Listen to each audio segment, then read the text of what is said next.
categories of discussion that I described. So I think it's going to be awesome, and I'm excited because normally it's me chiming in and going, "Hey, let's think about this." But tonight, I really want you guys to take point and make that happen. So, Lynn, KB, you guys cool with that? Yeah. All right. Yeah, definitely. Sounds fun. Lawrence, I've got one video. I don't know if that's you or Cameron. Can you send me the other one too, please? I just sent you a link for Well, I I was gonna say I wasn't sure if that was my computer or your computer. didn't hear that one. Lawrence, can you say that again, please? you should have that link in your Facebook Messenger for Cameron's video. Okay, I do have. Mine would be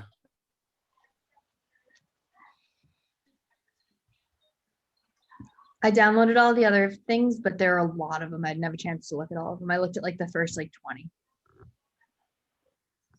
But I didn't see any pipe yet. I saw the pipe at the end though. from what? All right, should we give everybody else a little longer to get here? I started recording, but Yeah, probably. all right, I'm gonna pause and stop the recording for a sec. So welcome to session 56 of the Northwest Tech Talks. Today we're going to talk about pipe, and we're going to use Cameron and Lawrence's videos, and we'll just kind of go through everything and practice what we've learned from Chris and give Cameron and Lawrence some feedback. Sound good? Sounds good. Yeah, is real quick, is Cody on the call? Cody is not on the call.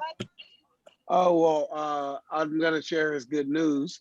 Cody did pass the RMT clinic day, so he is now has his RMT accreditation. So give him a shout out on Facebook when you get a chance.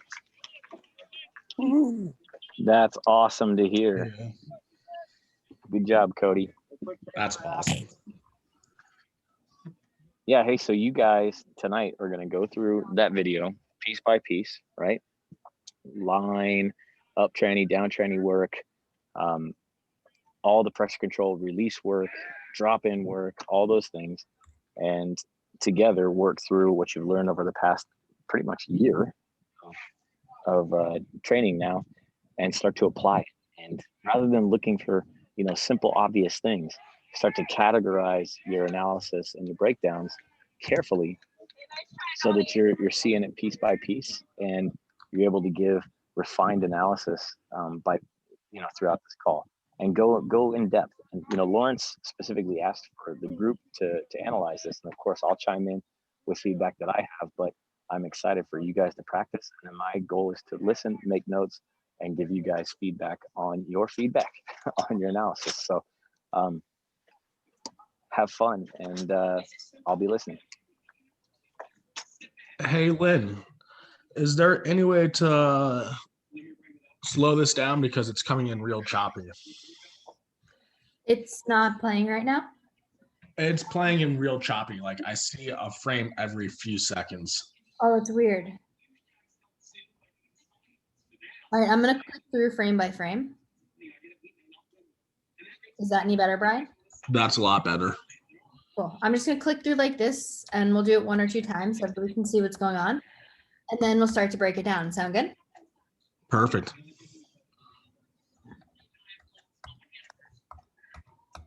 Hey, Lynn, are you able to zoom in at all? I don't know. I mean, I know I'm looking off of my phone. Some people are probably looking off of computers, but it looks like a small dot coming down the pipe. I am not able to zoom in. You will. But if you turn your phone sideways into the landscape view and then use your thumbs, you might be able to zoom in. That's what I'm doing on my iPhone. Works pretty good. Just get the video to go full screen, then you can zoom in on it. So smart with technology. Thank you.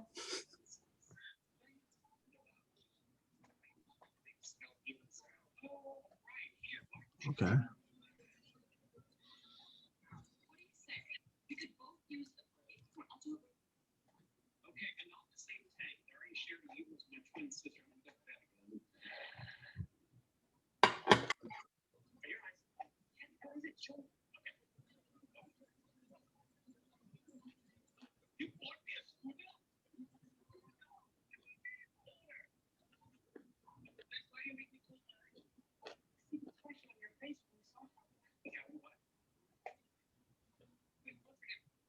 That is a lot smoother, Lynn. I don't know what she changed, but it looks way better.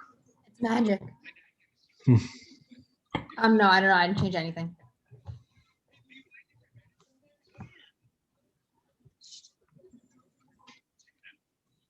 Cool. Let's run through it again. Please.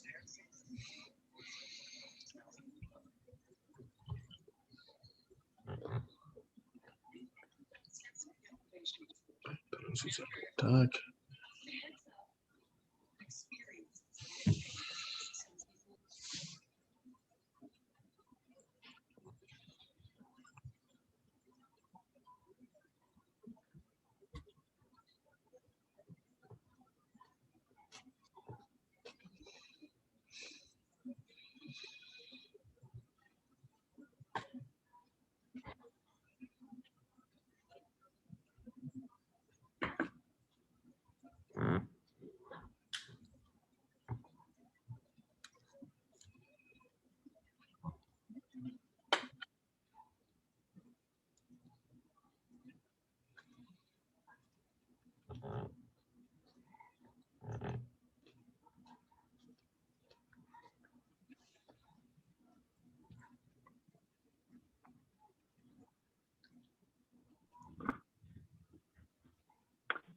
Just a little bit of context for you guys. That's my fourth day in the pipe overall.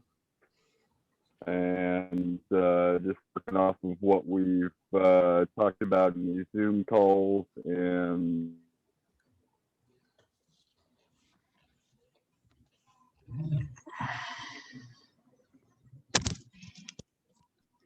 Cool. We'll go through it with this one last time, and then we'll get started.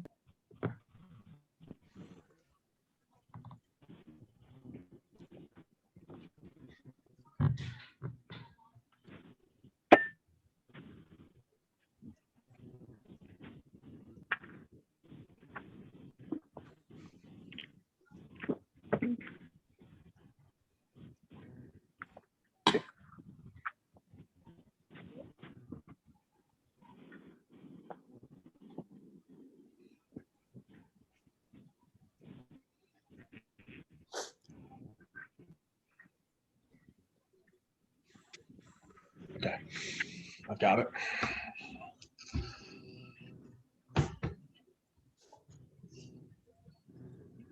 I think he's got one more hit.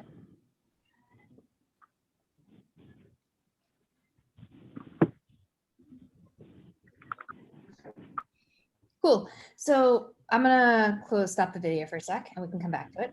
So first, let's go over a macro view of what we're looking for in the pipe. So starting from the top before you drop in, does anybody want to start with what we're looking for? So what I'm looking for before we even drop in is setup. He in my screen, it looks like he starts from the center and then he moves off to the side of the pipe. And he takes a wide entrance into the pipe and then drops it. Just real quick, before we get into analyzing the riders, let's just talk in general, just the concepts we've learned overall, you know, what the ideal pipe run should look like within those concepts, drop in, line, transition, you know, edge pressure, all of those things. And then let's take that, the version we align on and use that to analyze the riders. Does that make sense? Yes, KB, it does. All right. Cool. So Brian, let's put that on hold. Okay. So ideally, if you are the perfect pipe writer, what does your line in to drop look like before you drop? Like when you ride in?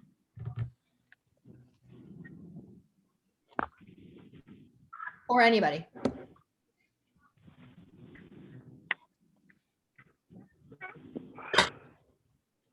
I think what I had heard last time we were talking about the pipe, Chris was saying about dropping in from the top, and you kind of ride that line in right on the edge before you drop in. I don't know if I'm explaining that very well. Visually, I can see it in my mind, but sometimes my words don't come out. So are you trying to say you trace the lip of the pipe? Yes, that's exactly it. So I think that's what I learned from the last pipe conversation, is that's kind of how you want to drop in. You want to trace that line, and then, I mean, if you are dropping in from the deck, trace that all the way there, and then have those flexed legs when you're dropping in. And ideally, when we land we're tracing the lip of the pipe, and we pre-ollie or drop in. Do we want to drop in lower than where we took off, or higher than where we took off, and why? We want to drop in higher than where we took off from. That way we can set an edge coming down the pipe wall, so we can carve and choose our path across the pipe easier.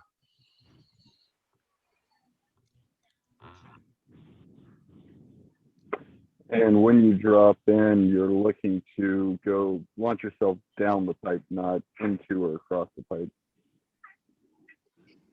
Yes, that's a great point. I'm sure when we're either teaching pipe or within our own pipe riding, a lot of times up until this year, I know for me personally, I've never really thought about taking it down the pipe. I would always get the nose across the pipe as quickly as possible, and then have to manage that crazy amount of pressure to even go into my first hit. Did everybody see what Chris just typed? Down line, then down tranny, then up tranny, then release the drop in that order. So that basically encompasses what everybody just said.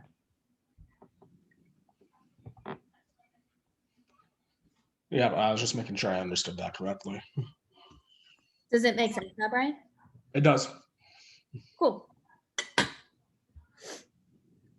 All right, so just to review, when do we have the highest edge angle on the pipe?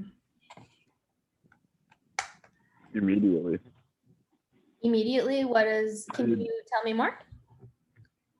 As you drop in, or as you make contact with the pipe, if I'm on my front side hit, I'm going to be on my toe edge immediately and hold that edge across, down the transition, across the belly, up the far wall, and release it as I'm exiting the wall or making the transition back down the pipe to engage that new edge.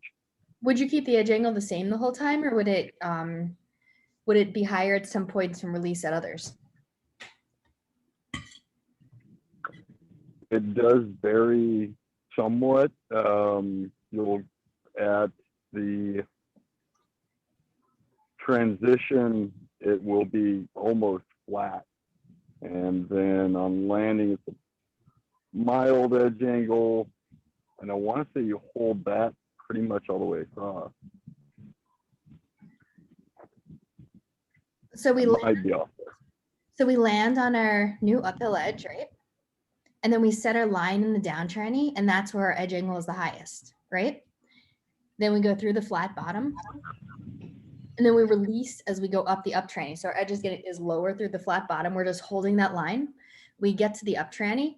We release the nose slightly to go up and to flatten as we get, or to be on a super low edge angle, flattening as we get towards the vert, which will allow us to fade and then release and retract and drop. Does that make sense? Cool. Does anyone have any questions about ideal pipe technique? Yeah, correct me if I'm wrong. As you climb the, I start to think about releasing before I hit the up tranny, just so I can manage the pressure and my board starts to flatten a little early.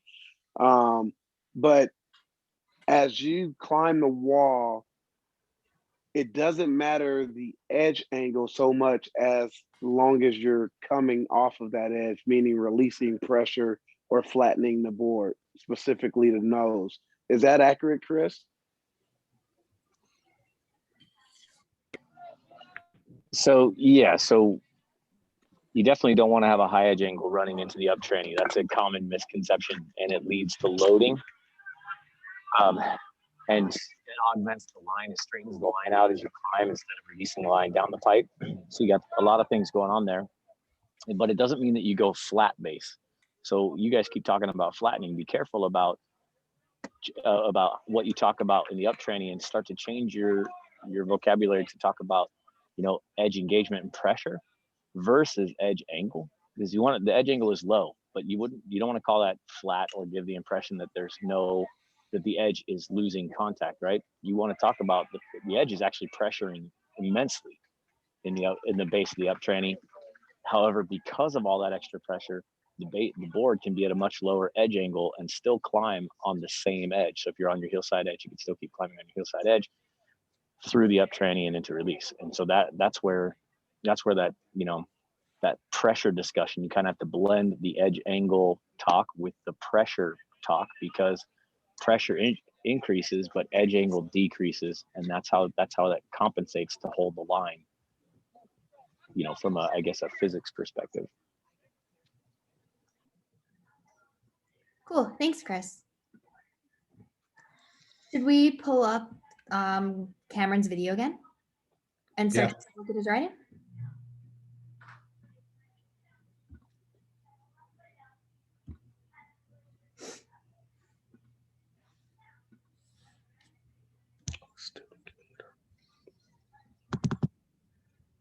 So Brian, you started talking about his setup, and you said that he starts from the center and moves off to the side of the pipe and takes a wide entrance, then drops in from the top.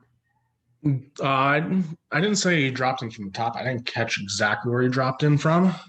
I think he comes like 3/4 in, like 3/4 of the way up the lip. Cool. So as we watch Cameron drop in, does everyone see how he's coming down? And then he's gone for a sec. And then he starts to come into the pipe. I know it's really small. It's really small on my computer too. So what do you see as he comes into the pipe?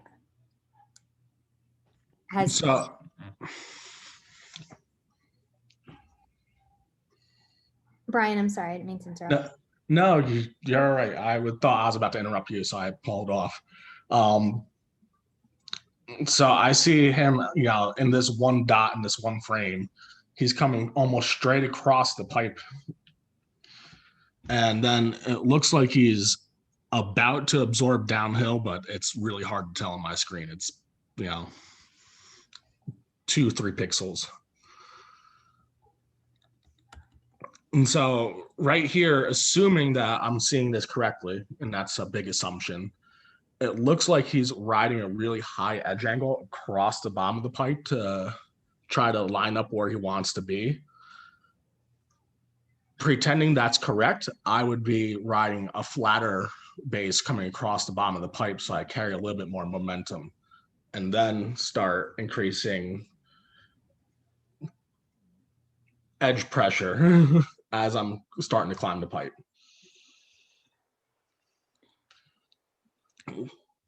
Then the next thing I noticed, and again, that's so hard to see. I'm looking for any type of cues. Like I have 2-3 pixels. His pressure is actually a little aft when it needs to be forward.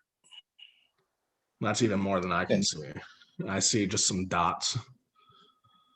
Yeah, I see that too, KP. That was Alfonso. Oh, it was Alfonso? Jesus, sorry. Remember, it's 2 black voices in here. So ideally, if he was dropping in, what would you advise to correct or advise to help him improve? I would have him follow a lip longer. Ollie up the transition and then set my edge on the way down the hip. So how would he landing when he did that? Kevin, I think you were talking about that a little bit when we were talking about what it would look like ideally to ride through the pipe.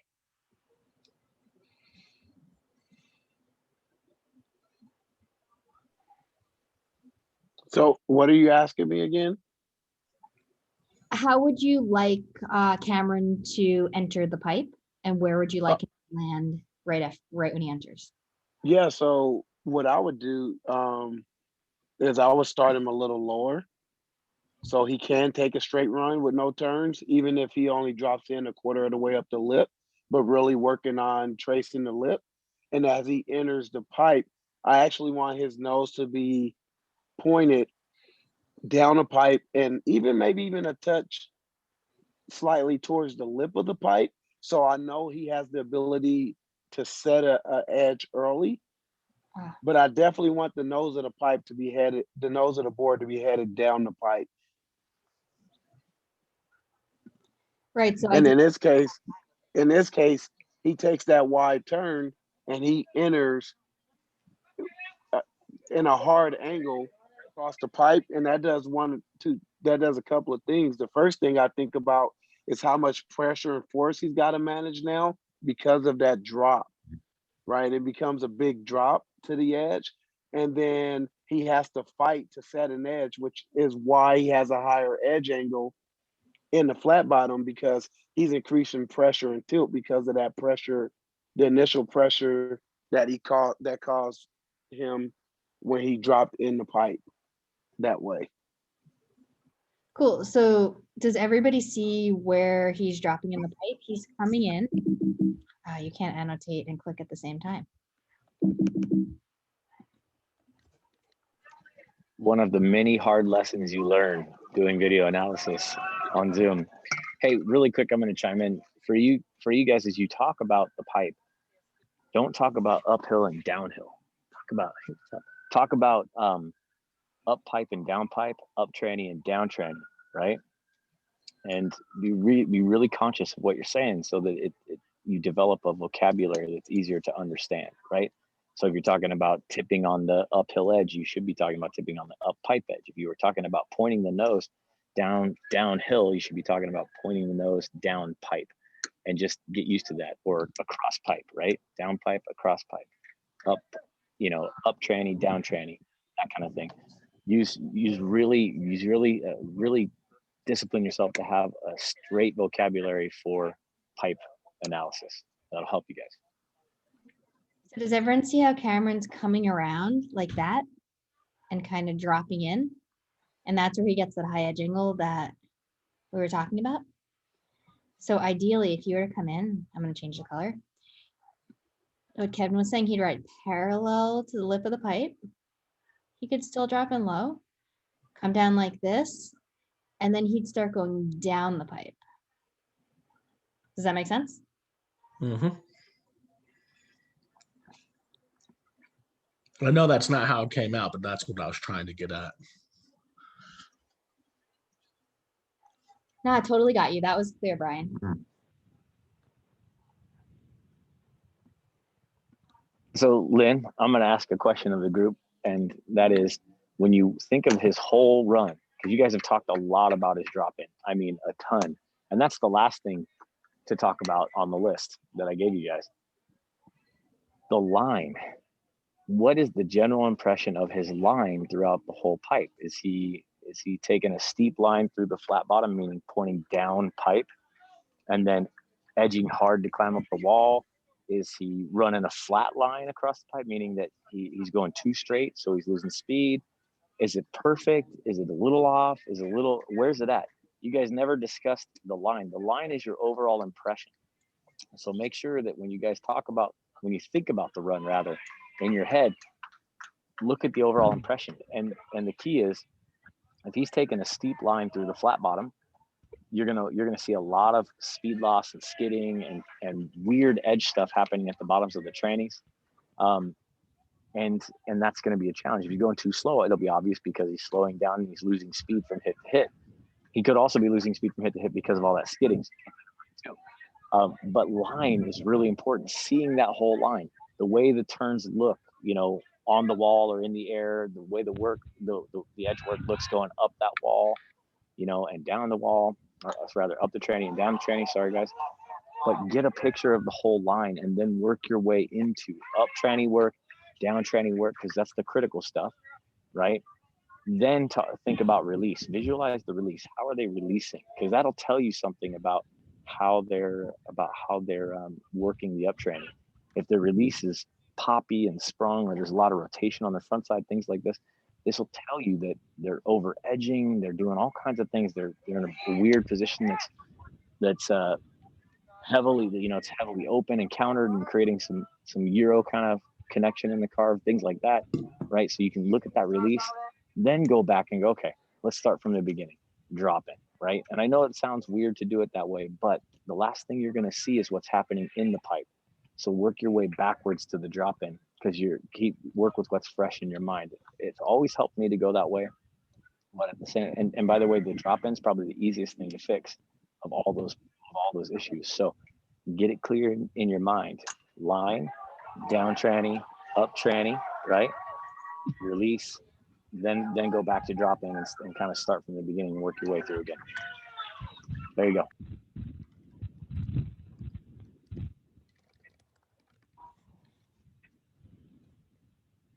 Are you guys able to see my notes when I'm typing? No, are they in chat? No, they're, I I opened up. don't see it. I don't know what people can see in the screen share. All right, so let's pull the focus back to the line then. Sound good? Sounds good. All right.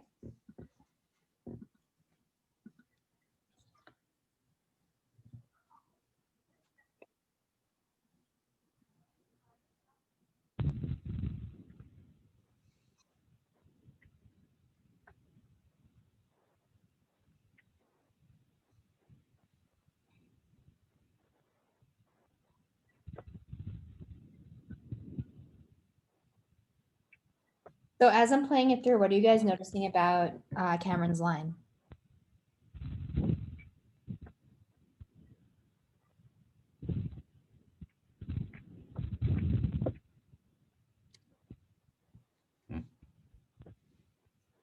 So there's some skidding I see on the wall he's on right now. There's some, I think that's what I'm seeing. And I apologize, I'm still getting used to the terminology. I don't know if that's his backside wall or front side wall. But when he's I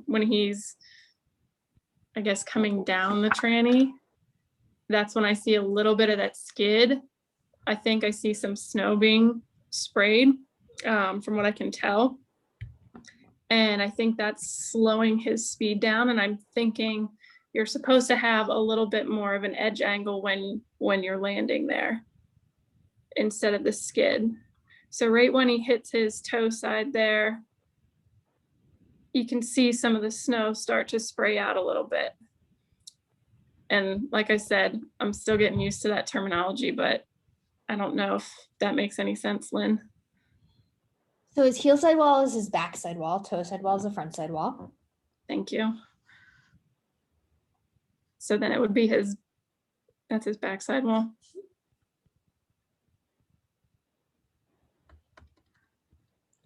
So when he's setting his line, is that?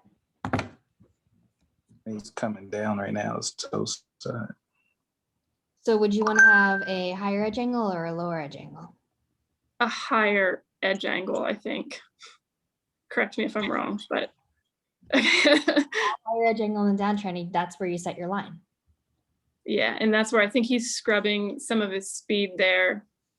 I think it just seems like that's his more uncomfortable side than his front side wall.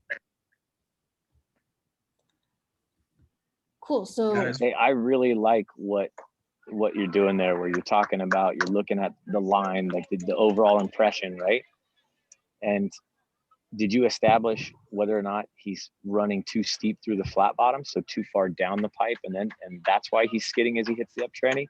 Or Or are you just seeing the skidding and seeing that it looks uncomfortable? I'm just seeing the skidding. I can't really tell. Keep trying to zoom in. I can't really tell the line he's taking. I'm having trouble seeing that. So the first thing I noticed was the skid, which is what led me to bring that up.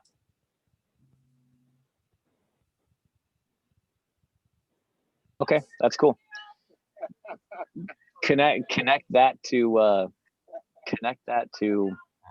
line, right?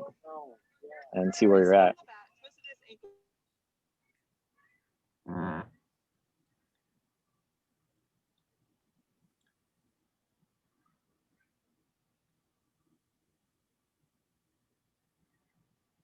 So it looks like his line starts to straighten out more, and it's less smooth when he's going into his backside wall there.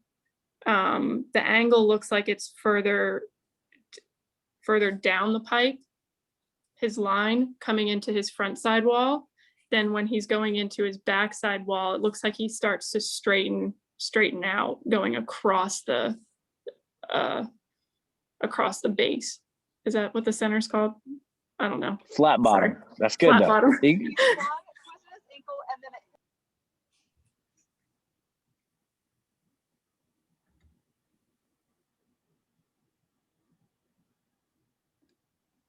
And it looks too like when he's in that up, is it the up tranny? Oh man, you're really challenging my vocabulary here.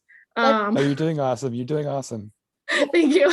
Amanda, the curvy part is in the direction they're going. So if they're going up the curvy part, that's the up tranny. If they're going down the curvy part, that's the down tranny.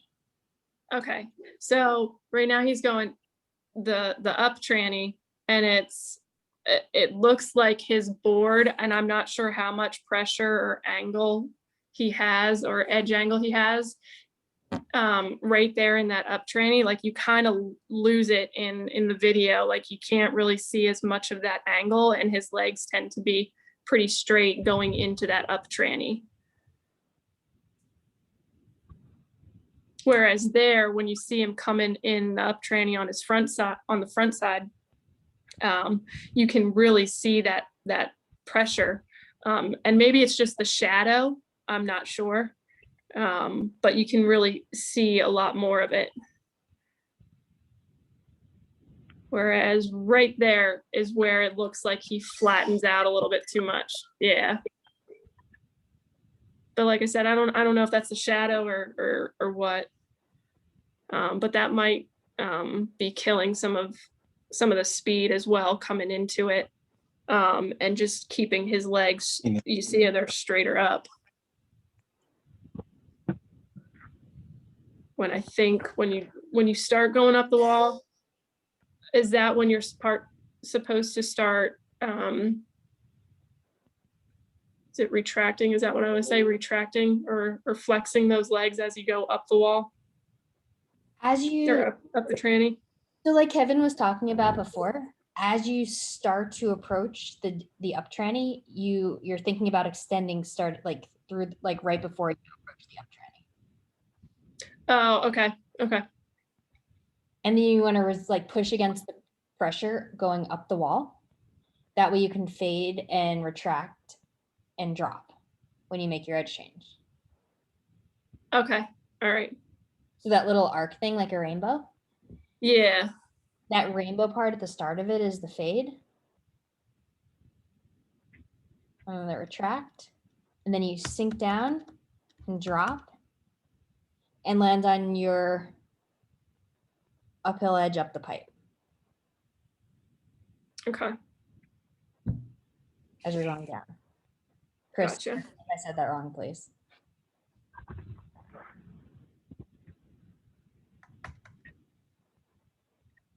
I think that's all I got for right now. Cool. Does anyone else want to add to Cameron Teal sidewall?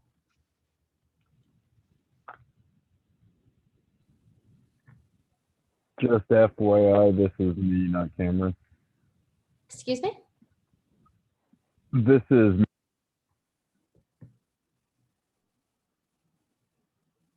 I think that was Lawrence, but I don't know what he said. Yeah, I think this is Lawrence's video. Oh, this is Lawrence. Cameron? Yeah, this is Yeah. Lawrence's. Okay, cool. I don't know what their winter gear looks like. So sorry about that, guys.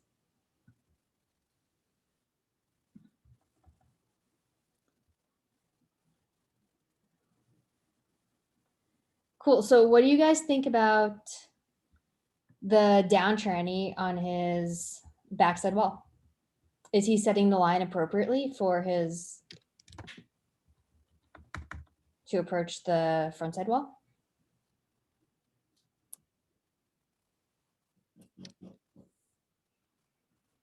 Oh, hey, Nicole. I just saw you. Hello. I can answer your question. I know I'm just dropping in, but what I see anyways is it looks like it's the nose of a board is kind of going with the fall line a little bit, which is probably going to help him carry speed, bringing that across to the next wall, opposed to just going directly across the pipe, you know? Yeah, I like what Nicole said. He sets his line in the down tranny and then he holds across the flat bottom. And then that allows him to be in a position to start extending right before the up tranny. Would anyone like to take a shot at his front side wall? Can I add one more thing? Yeah. As he's coming down his backside wall, his shoulders and board aren't in alignment. So when he comes into the flat bottom, it makes it hard for him to get set for his front side wall.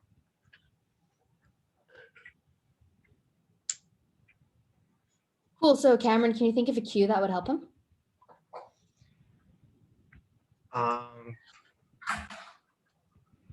Something we worked on. So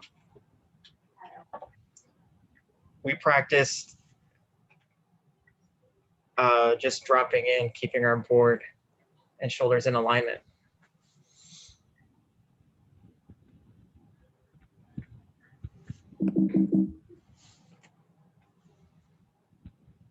So does everyone see how? Yeah, one.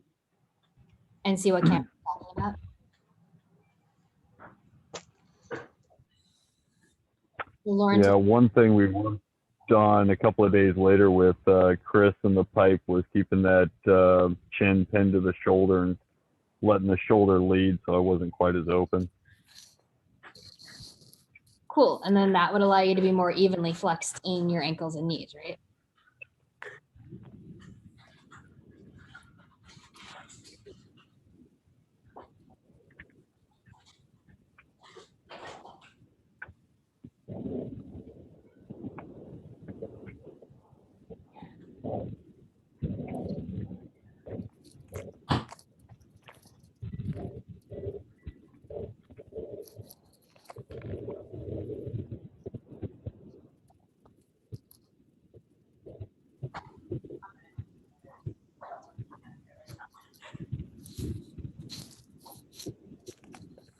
Lawrence,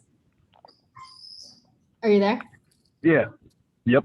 I'm here. Cool. Does that- Halfway.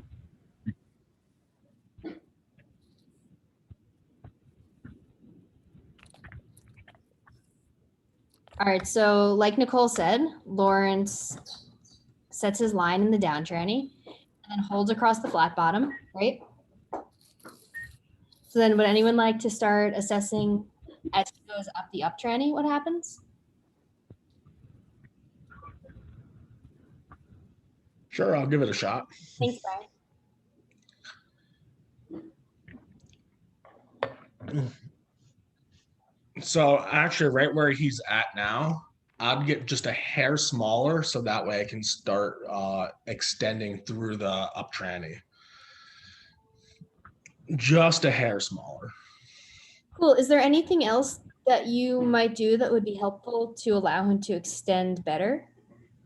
I'd be looking at aligning my hip a little bit more, but I know how terrifying it is inside the pipe, so I'm not giving too much feedback. And again, keeping my head locked to my shoulder so I can start to see where I want to be, so my knees and ankles flex evenly. Cool. And if knees and ankles are flexed a little bit more evenly, what is able to happen more easily at the start of the up tranny? You'll be able to extend more smoothly through the up tranny, keeping pressure even along the whole edge until you want to start allowing that nose to release. Cool. I'll clean up later. I'll clean up after. Cool. So, and then we're able, sorry guys, I need to go upstairs because I'm in my sister's house. Go where you need to go. It's all good. So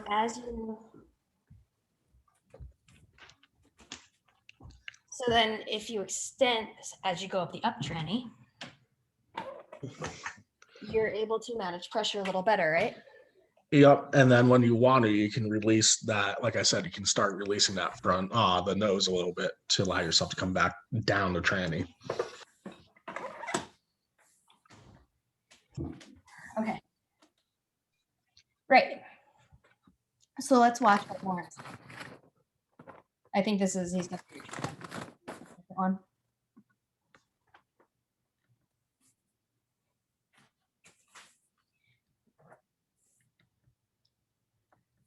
All right. So there would be my extension, slowly but surely coming up the wall, extending, extending, extending. Then releasing the nose so I can start to fade. Here it looks like instead of a fade, he's pushes away instead of retracting to allow himself to release from the wall. What's causing him to push away? It's really hard to tell in my screen, but it looks like he's out of alignment. I've got like 5 pixels I'm trying to work off of here. Yeah, so what's happened is he's opening his lead. You're exactly right, he's out of alignment.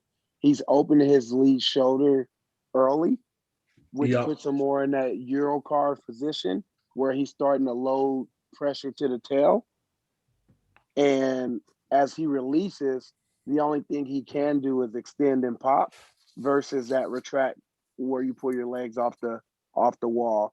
And that's purely because of the way he's opening his lead shoulder early and pushing the pressure to the tail in a Euro carve, and it's just building as he climbs the wall. So is what Kevin's saying making sense to everyone? Does everyone see him get back into that Euro carve position here and here and here and here and here? And you guys see his shoulders open up right there? Yep, that I can see in my screen. And then if everyone looks at his board, do you guys see that shadow under his snowboard right there? No, the whole thing looks like the snowboard on my screen, I'll be honest. So everyone who's on the computer, do you guys see that shadow under Lawrence's snowboard? That tells me that the edge angle is probably pretty high and he's pushing off.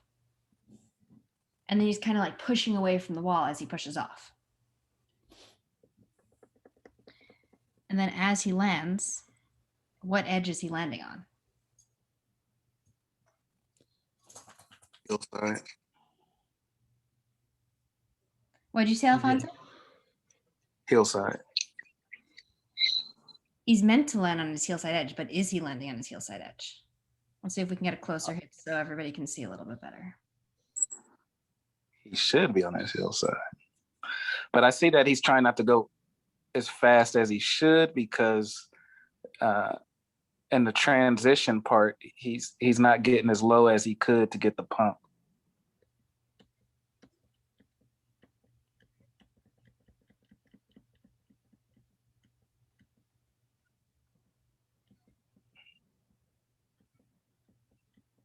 So right now he should be building pressure and pumping.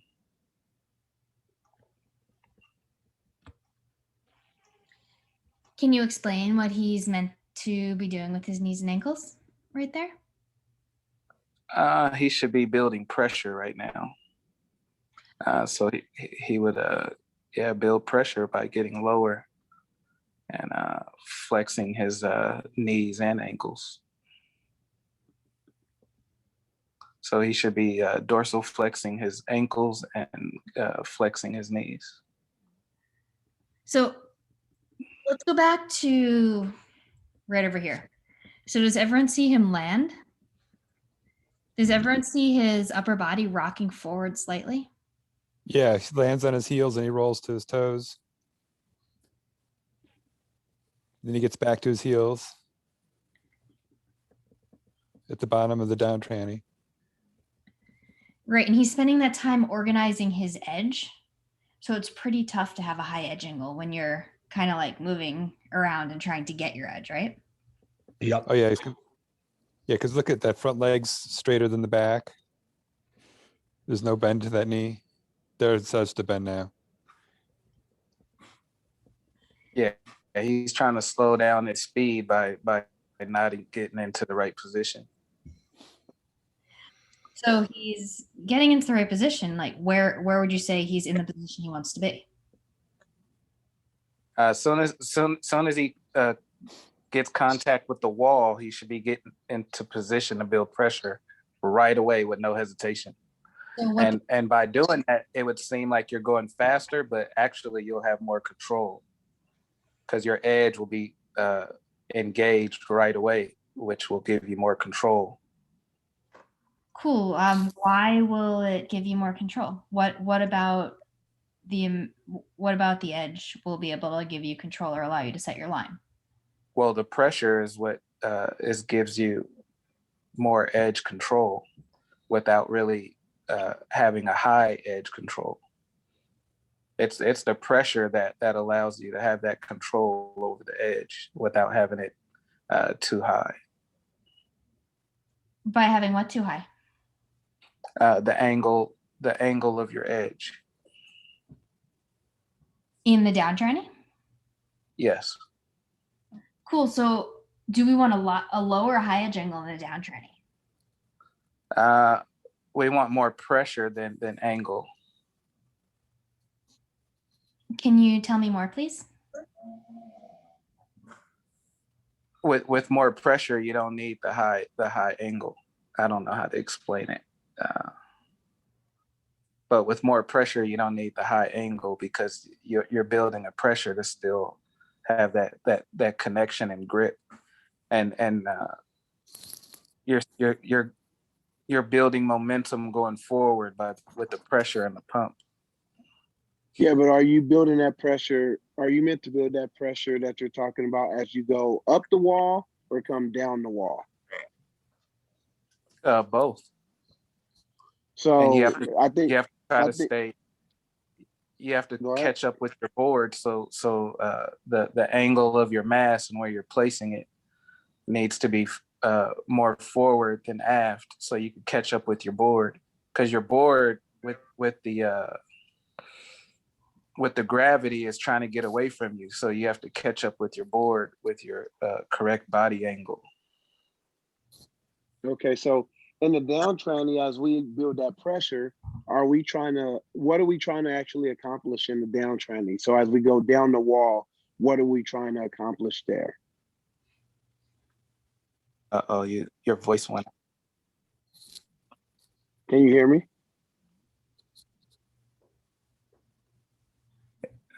You came in and out a little bit. Sorry, can you hear me now? Yes. I was saying, what are we trying to accomplish as we go down the wall or down tranny? What are we trying to accomplish there? We need to maintain our speed or build speed, because some speed might have been lost. And with that, that's why we're pumping in the transition to try to we're pumping in the transition, and with the pump is pressure. Yeah, so you're pumping to build, that pump will increase your speed, but the primary thing we're trying to do in a down tranny is set our line, right? Which will require us to get on that edge angle a little bit more to set the line the way we want it. Does that make sense? Yes. So you're right on the up tranny, you are building pressure, you know, and that's what that little flex and extend through the up tranny is about. You're building pressure and then you're releasing that pressure at the top with a retraction. On the down tranny, we are setting pressure, but we're also trying to set our line, which is we need to get on a higher edge angle so we can set that line with the increase in pressure. And then as we start across the flat bottom, we can actually start to reduce the edge angle as we prepare for the next up tranny. Yes. So there was a phrase or a saying that Chris had us kind of go through. He had to stand up and do this. And I'm going to give you guys a piece of it to see if it jogs your memory. Rise and hold. You guys remember that saying? No, but it makes sense. Lynn, do you remember the entire saying? I don't remember the saying. I remember the order of the things that we do, the pattern in the pipe. So what's the pattern? So the pattern is drop in parallel to the lip, ollie in, land in the down tranny on your uphill edge. So your edge is highest in down tranny. You hold through the flat bottom, release right at the base or right before the up tranny, extend. I'm totally blanking right now. Fade, retract, Fade, and then yep. drop, and then set your line again in the down tranny with that high edge angle. Yep. So you went through the whole pattern, and Chris kind of made it simple for us. Chris, can you remind everyone of the pattern?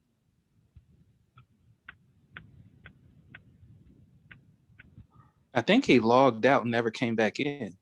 He might have gotten kicked out. He's logged on his home computer, and then he was also logged on his phone at Wyatt's game.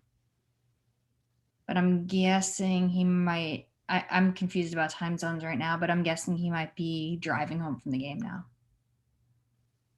Kevin, do you remember it? Yeah, it was rise and hold, fade, release. Well, that makes it really simple. Well, because in the up tranny, white, you rise and hold. That's the pump that Alfonso's talking about. So you get low, rise and hold, fade the nose, release, and then you just repeat it. So can I ask a question about that? I guess it's maybe the rise and hold part of it. So when you're going up the tranny and you're supposed to have your legs extended, I guess my question is, and I'm trying to visualize it, even though I've only been in a pipe like 4 times. When you're there, I guess, are you kind of like when we were last week when we were talking about spins and, you know, locking in that edge angle to be able to, you know, spring off and really set that pressure to initiate the turn? In the half pipe, when you're still holding that edge angle up the tranny and you're already extended, are you supposed to just retract your legs? Because then I get confused if when you land, I thought you're supposed to kind of absorb the landing a little bit by flexing those legs and absorbing it. And then I'm like, I just kind of get confused of what you're supposed to do. And I've never left the pipe before either. So I'm kind of, you know, a little bit confused with that too. You said exactly right. So as you rise and hold through the up tranny, right, and you start to get at the lip, you don't have to be at the lip or out of the pipe to actually retract and release your edge to get air. But you are right in the sense that when you rise and hold, as you get to the lip, you just literally retract, like plucking your legs off of the wall. So I always explain it to my athletes, like, if the wall is burning hot coals, are you going to press the water to release, or are you going to just pull your feet off that hot plate? Okay. Yeah, that makes sense. Okay. You don't want to extend to where we saw that the previous rider where he was in that counter position where the pressure builds and then it pops him off the wall back into the pipe on this front side wall. You don't want that feeling, and you don't want that because that makes it much harder to get in sequence in the pipe, but it also makes it a harder landing. You have to manage way more pressure because it's almost like a cliff drop. Whereas if you retract, you can then set your edge, your new edge, higher on the wall. And that is an absorption, but you're extending to absorb, right? If I've retracted and I'm small, the only thing my legs can do on landing is like an airplane. I have to put the landing gear out, right? Right. Okay. All right. I get it now. That makes sense. Thank you. Yep.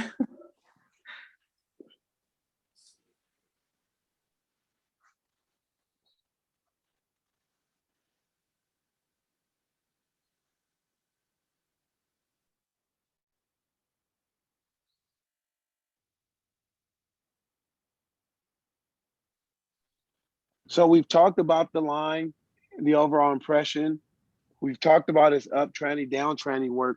Let's look at his release point on the front side and backside wall, and just talk through how he's releasing the edge on both walls.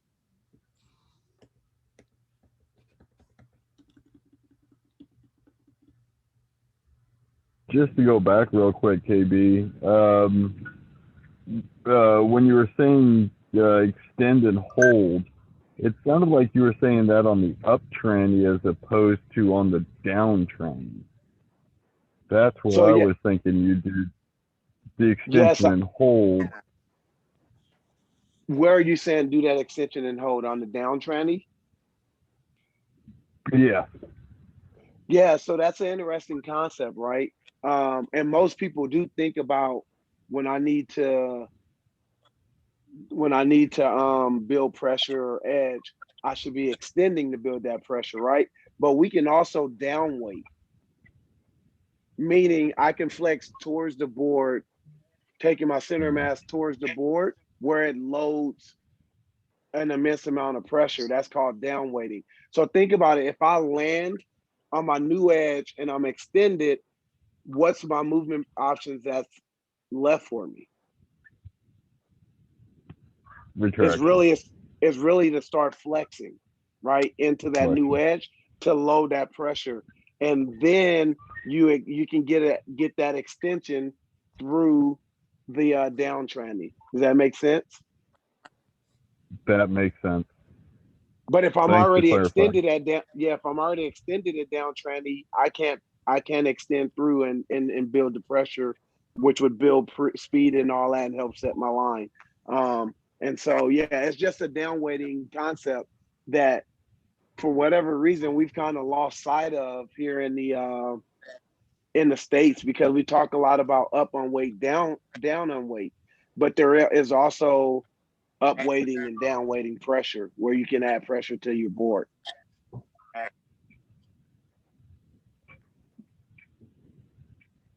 Mm-hmm.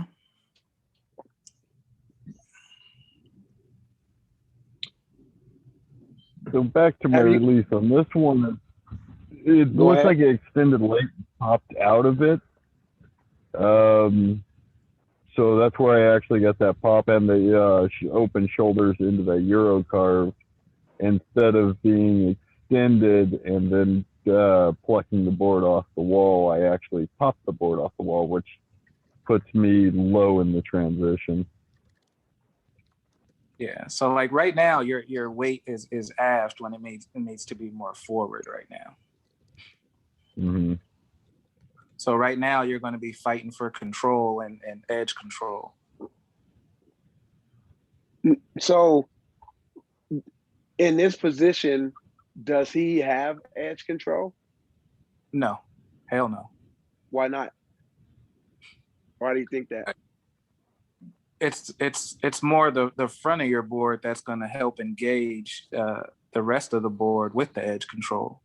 So starting from the back, you're still your front edge is not connected to help guide the rest of the board to gain control of your edge.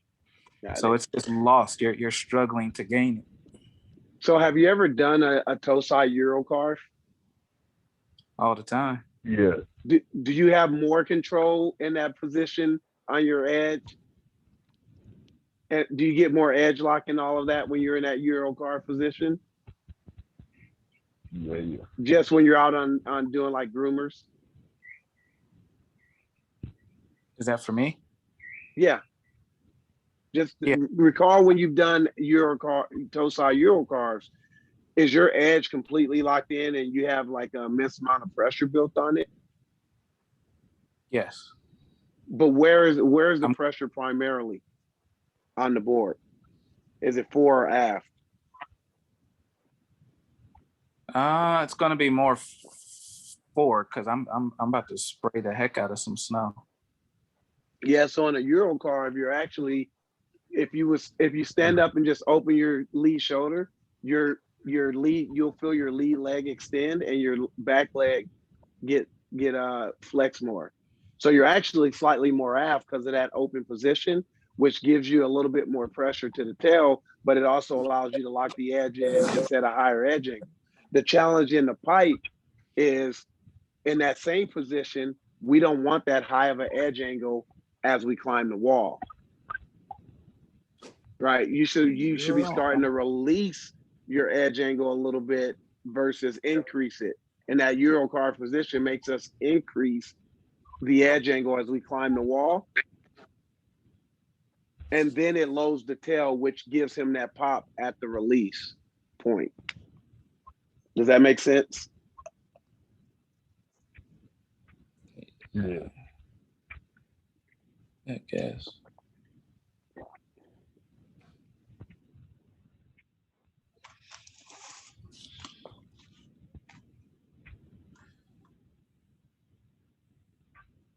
How should we be releasing the board on our front side wall? What are the mechanics we should use to release the board? Dorsal flexion in the ankle, flexion in the knee, and flexion in the hip on the lead leg. Well, would be the initial on the release, or just before the release, setting up for the release, and then it would be an equal leg retraction from that point. Got it. So question, what is a board concept that we try to teach our beginners early on in their terms?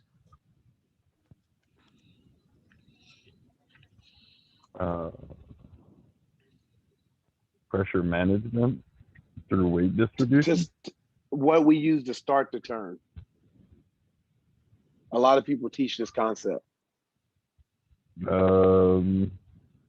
Knees down, hips forward. Twist is what I'm looking for. Oh. At the initiation of a turn, you try to get your students to twist the board, right? So in this case, the release mechanics is very similar on your front side wall.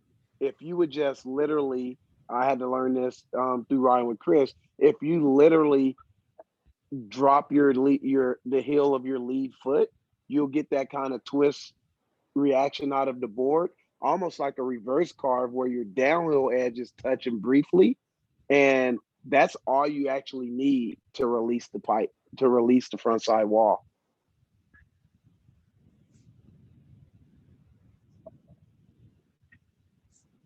Thoughts?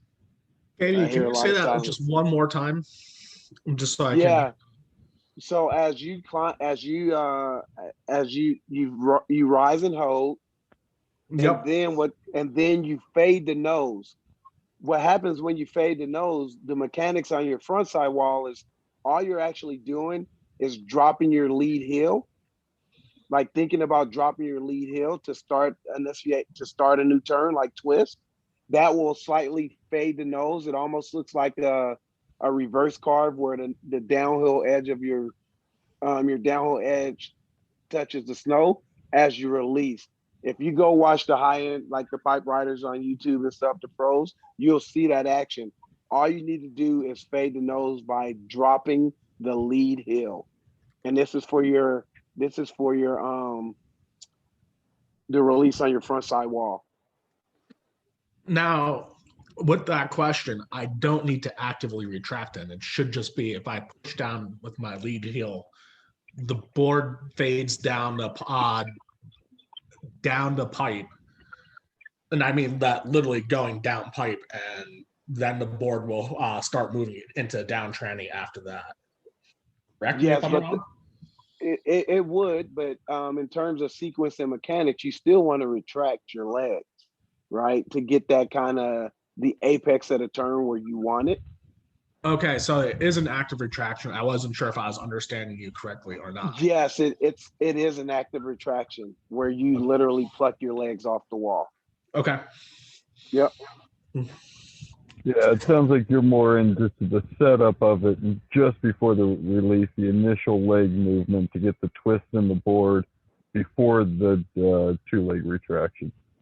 Exactly. You know, there was a cool concept that I was playing with Chris, and I don't know what made me think about this, but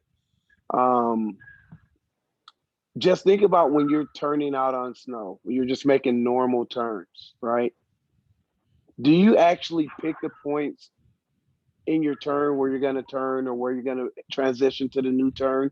Or are you just flowing, and because it's open terrain, you let yourself pick the, like, start the turn whenever?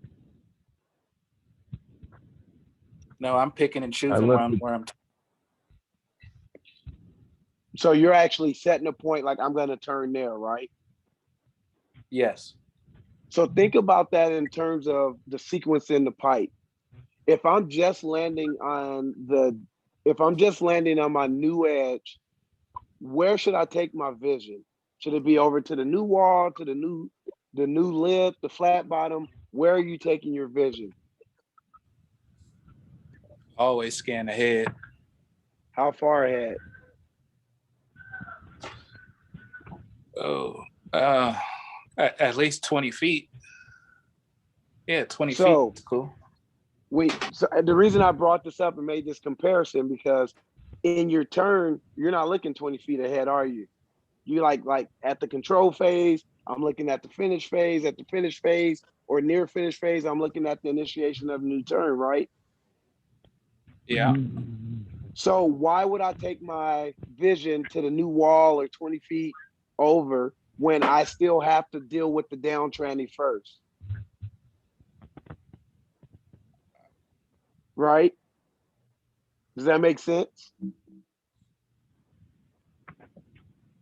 Where you look is crucial, because say when I land on my new edge and now I turn my vision to the down tranny, I can actually put myself in the right body position, the right alignment, the right flex, knowing what I need to do to work the down tranny.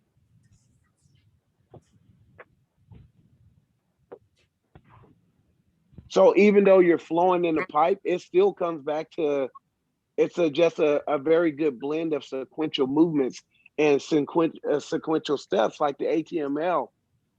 Each component of the pipe I've started to think of as ATML, right? Like when I'm looking at the down tranny, there's an approach, and then there's the maneuver and all of that. The maneuver is I'm going to pump my legs, but I can't do all of that if I don't get my body in the right position in the approach, takeoff, maneuver, and landing, right? So you're having that components of that at every piece of the pipe.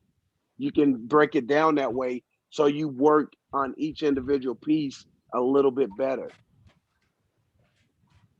You guys tracking? Does that make sense, what I'm saying? It definitely does. And then my only counterpoint to that is, how do you know where you are in space relative to that? Because if you're focusing so much on my continuous approach, takeoff, approach, setup, takeoff, maneuver, landing over and over again, how do I know where I am spatially compared to every place else, like where I am actually every place else? Like, setting up for my next wall, setting up for my cross flats, whatever you want to call it. Yeah, that's a good question. So if I'm looking at the down tranny, right? Because you feel it.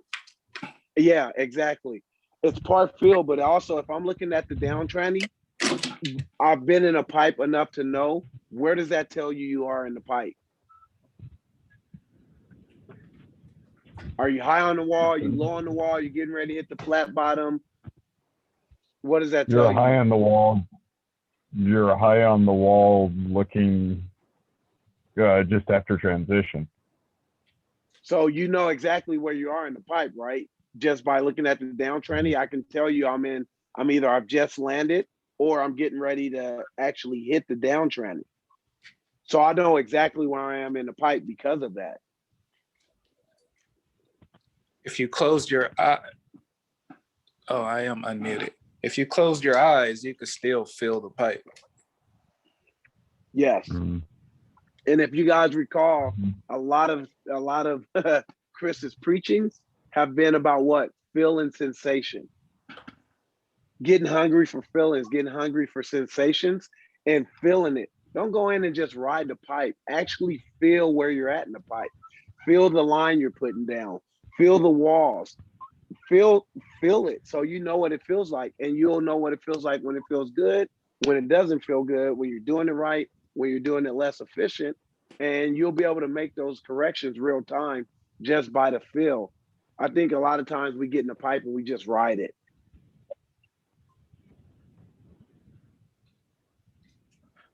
Yeah, to support what Kevin just said, has anyone ever been in the pipe and just kind of rode through and been fine? And then has anyone else ever been in it and just been out of breath and like need to take a second when they get down? What's different about those two when you ride it? So take this with a huge grain of salt, because I ride pipe once a year maybe and fall flat on my face. So the biggest difference when I'm riding and I'm riding well versus when I'm riding flat, falling flat on my face is the sensation, like KB said. But that takes multiple laps before I can find that sensation. Multiple laps. And Chris said it one time. He's like, one good lap is worth 1,000 bad laps, you know. And I'm trying to figure out which is the good lap and which one is the bad lap. And that's as tough as it can be. When I'm more intentional in the pipe and when I work intentionally to do each one of the steps that Chris talks about, I'm usually out of breath after each run because I'm fighting like what my body wants to do and what I need to do, and working really hard to do everything as opposed to just kind of like cruising through and moving back and forth. It's more energy intensive. Let's see. Do you guys have any more questions about that first video? We've got a second video left to put on too. I need you to move. I need you to move. Okay. Alfonso, is that for us or is that for someone in your background? Oh, sorry. I was talking to my dog. All right, thumbs up if you guys are ready to check out the second video. Oh, yeah, let's do it. I don't know how to do thumbs up. How do you do that? Just put your thumb up. Okay, I'm not on the video. Okay. I'm always naked at home, so I can't. You know it's recording this time, Alfonso. Last time you said that we weren't recording yet. Alfonso, don't tease us. I want to see more. Hey, Lynn. Hey, Kevin. How about this? I know we chatted a good bit. How about breaking us up into groups and maybe assigning each group a portion of the pipe to focus on, whether it's line, up tranny, down tranny, edge release, and then we all come back together and analyze the video together and let each group kind of explain what they saw and came up with. I think that's a great idea. Thanks. For the new video, right? Yes. Okay, cool. All right, I'm going to play the video a few times, and I guess I can't divide the groups ahead of time. All right, I'm gonna play the video a few times, take a look, and we're gonna divide it into parts. And Is there a way to take the video to each group or no? I'm not sure. I'm gonna drop it into, I think it's a pretty big video. Maybe okay. drop it in the chat. I know what we're gonna do. I'm going to upload it to YouTube while we speak and while we start to watch the video. And then if I can find it, and then we are going to do that. And then everyone will have the YouTube link, so it'll be super quick. How does that sound? Sound good to everybody? Yeah, let's do it. I'm going to play the video at the same time as I do this. So let me know if it's choppy or anything. I'll try to find the video quick, and then I can slow this down and also give you guys the link. Sound good? All right. Yeah. Get some. Hello.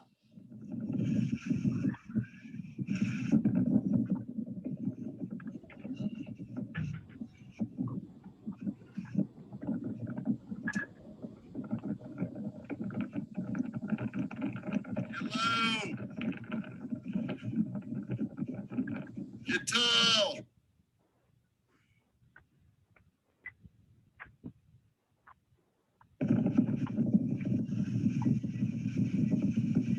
Yeah.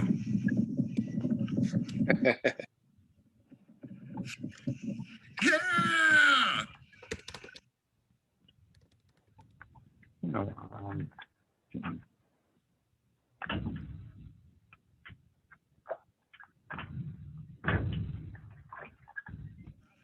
Yes.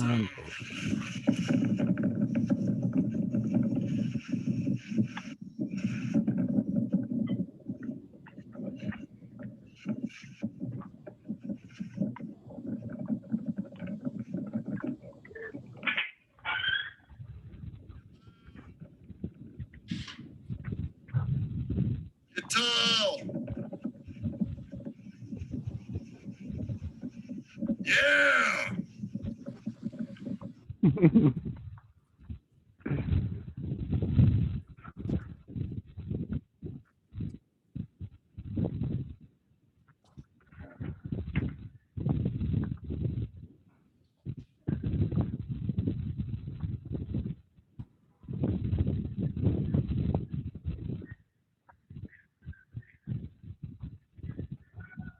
And the audio is me. And loud on the mountain.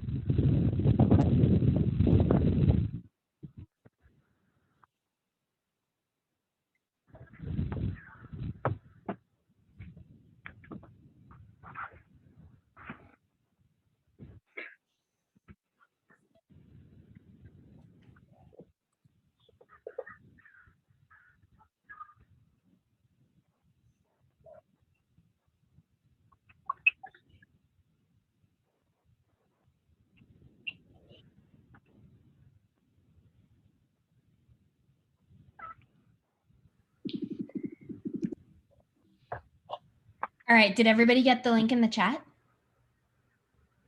Yes. Cool. Did it work? It still says it's uploading a little bit. I think once we click this link, we would not be in the Zoom anymore, right? If you're on a computer, you'll see Zoom. If you're I'm clicked on the link and watching it now, and I'm still on the Zoom. Cool. Oh, you're on a computer though, right? No, I'm on cell phone. Oh, all right. I'll try it. On a smartphone, old tough book, or organized phone. Computer, POS. But it survives my winters and summers.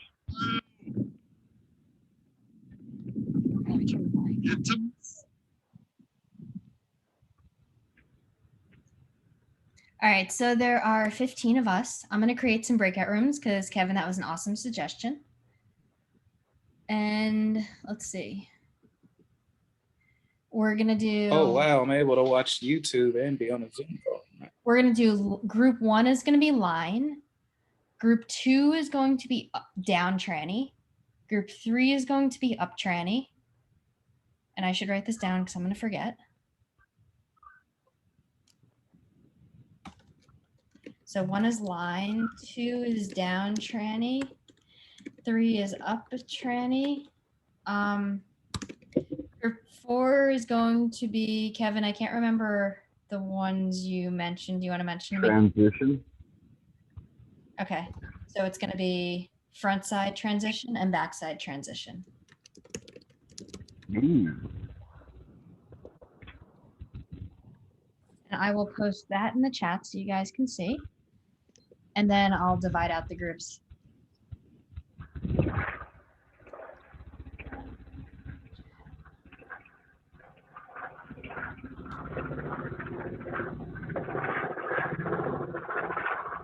All right, you guys ready? Let's do it. And we'll give everybody about like 3-4 minutes. Okay. Yeah. All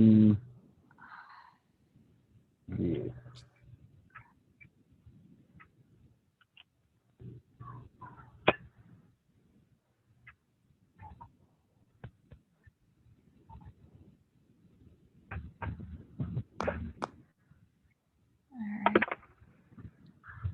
And I'm just checking up on everybody. Kim, are you good?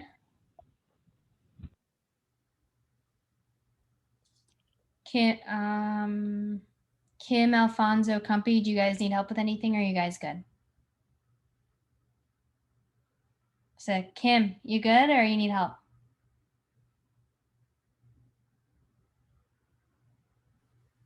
I'm good. I'm still here. I'm Do you- just struggling tonight. I'm tired.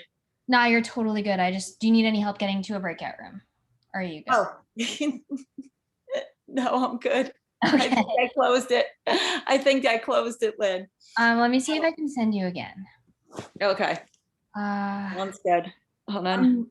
I want you in room 4 because there's only one person in it right now, but I think I need Okay. a separate one first, so don't go yet. Okay. Okay. Uh-oh.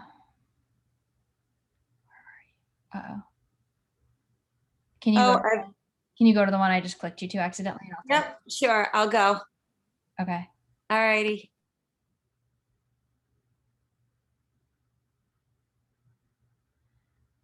All right.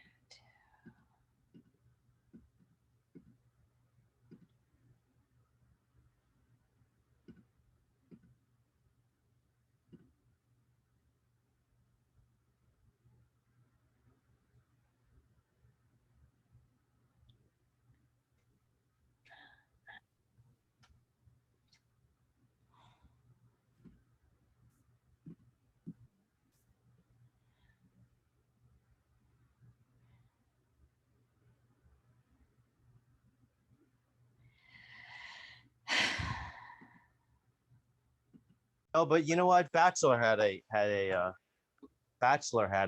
what do you call it? Had a Hi, half Lynn. pipe. Hey guys. Glad that you were with us. Sorry it took me so long. I was organizing everybody else. So neither of us are very experienced in the half pipe, and we don't have a half pipe in our home. Yeah. So Comfy and I are from Snoqualmie, and we don't have a half pipe. So earlier this season, I went for my L2 over in Meadows, and that was basically my first time on a half pipe. There was once, like a few years ago, up at Whistler that I tried the half pipe, fell on my butt pretty much immediately and like slid out. But yeah. Cool. This is perfect to get started. Let's start breaking down the backside transition. Since we're group 5, I might not have watched the video yet because I was organizing, but it's okay. So we're going to pull up the video and we'll go through it. Screen share. I think this is the right video. Yeah, this is totally the right video. So can you guys see it? Yep. Cool. So what would you guys call the backside transition? I lost. Oh, there we go. There's the video. So I guess the person is going in back. So it's kind of like a blind, like a backside 180-ish. Yeah, kind of. So think about it this way. The backside wall is the heel side wall, right? Right. So we want the transition on the backside wall. So would that be that side or that So side? now he's getting onto his heel side, I think. I think he's toe side. No, Okay. Right, so that's toe side going up, transition down guess- to heel. Yep. So heel side would be, I guess, skier's left. Yeah, this is skier's left, right? I don't know my left and my right. Yeah. So the backside transition is that after this person's already gone up the transition and then doing the maneuver to come down onto the toe side edge. Yeah, transition is the edge change. So we'd want to Okay. talk about what happens kind of from here through here to here. Mhm. And ideally in the pipe, we want to transition by we start fading as we come up. So we're coming at an arc, kind of like imagine a rainbow like this. Like, you know how the pro riders like Toby Miller or Shaun White look as they come up? So they're going up, right? Their board is fading and doing that movement that Kevin was talking about with your heels slightly closer to the snow than your toes. Okay. So you're on your toe edge and your heel, or you're on your heel edge and your toe is like pretty close to the snow. Mhm. They're not touching. So you have twist in your board. As you release, that allows your board to fade, right? And then you're meant to retract, right? And then drop onto your new edge. And that'll allow you to set your line in the down tranny. So what we're assessing right now is if he's doing that. Is that kind of like leapers? No. So leapers, you stay on the same path. You jump up, retract your legs, land on the same On the new edge. on the same path, on the same path, but on a new edge, and then ride the edge. I So see, that would be a little bit like leapers. but they're not going up the same path. But they're not going down the same path. Well, maybe. He's meant to be arcing into a path like that. I see. So that would be a similar path. Same path. Yeah, but leapers, we don't want to do any sort of rotation in the air. In this case, he is doing a rotation in the air so that he can transition down. So we're not actually meant to have rotation in the air. Oh, like the upper okay. body's not meant to rotate. He's meant to follow the trajectory. Just like imagine you're throwing a ball, right? You throw the ball and it arcs and then it lands. That's basically what his body is doing right now. Does that make sense? Oh, yeah, wow. Yeah. Or what his body is meant to be doing right now. Mm-hmm. So right now he's meant to be on his toe edge, right? He's meant to be extending as he comes up the wall. So is he extending as he comes up the wall? He's not. He is not, you're correct. How is he getting his legs off the wall and his board He's off the wall? basically popping off.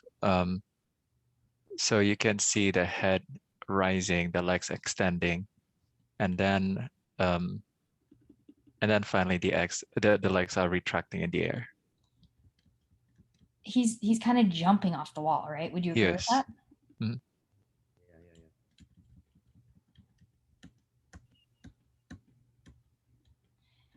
And then he's landing, and what edge is he landing on? Or what's he landing on? He's landing on his nose, like pretty heavy. Yeah, is that ideal? No. How would he ideally want to land? Ideally, he would land on his new edge, balance in the air, and you can see there that his upper body he's really bent at the waist, putting a lot of pressure on the front leg as opposed to landing balance, having the center of mass over the middle of the board. Cool. What edge is he on right now? I think it's flat, but I'm not sure. So if you look at the shadow, he's slightly on his toe edge, and you can tell because his upper body, his center mass, is over the toe edge of his snowboard, and that's why his board is slightly tilted and why you can see the shadow. I So see. ideally, you'd want to land on the heel edge here, and just like you said, pretty evenly. Yep. Does that make sense? Yeah. I don't know how long we've been in here. I think it's been longer than 5 minutes, so I'm going to send us back. But does that transition, the heel side transition, make sense to you guys? Yeah, I think so. You guys crushed it. You guys talked through it. So next time you guys are in the pipe, which might be in a couple weeks at Hood. I guess like the way I typically think of it is that like when I'm going down and I'm pumping it, I'm flexing a lot and I'm staying really low. And then as I start going up the transition, I start extending so that I'm most extended at the very top. And then there's like the slight pause, and then I counter and retract my leg and land on my new edge. When you're saying, yeah, when that's how I was taught that's what I was supposed to do. But that sounds a little different because now you're saying that I'm not supposed to rotate my upper body. I'm not supposed to counter it. It's the trajectory in the air. Imagine watching one of the pro snowboarders when they do like a method or something like that. They just kind of float, right? They're not moving around. They're just floating in the air. You're just meant to float through. Does that make sense?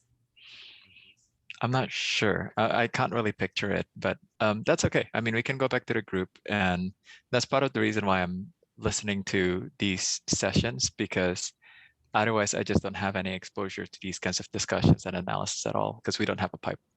No worries. Let's head back to the group and we'll start talking. And then if Cool. you still have the question after we're talking about it, just bring it up again and we'll all talk about it as a group. Cool. Awesome. Thanks. All right. I'm going to close all the breakout rooms in 60 seconds.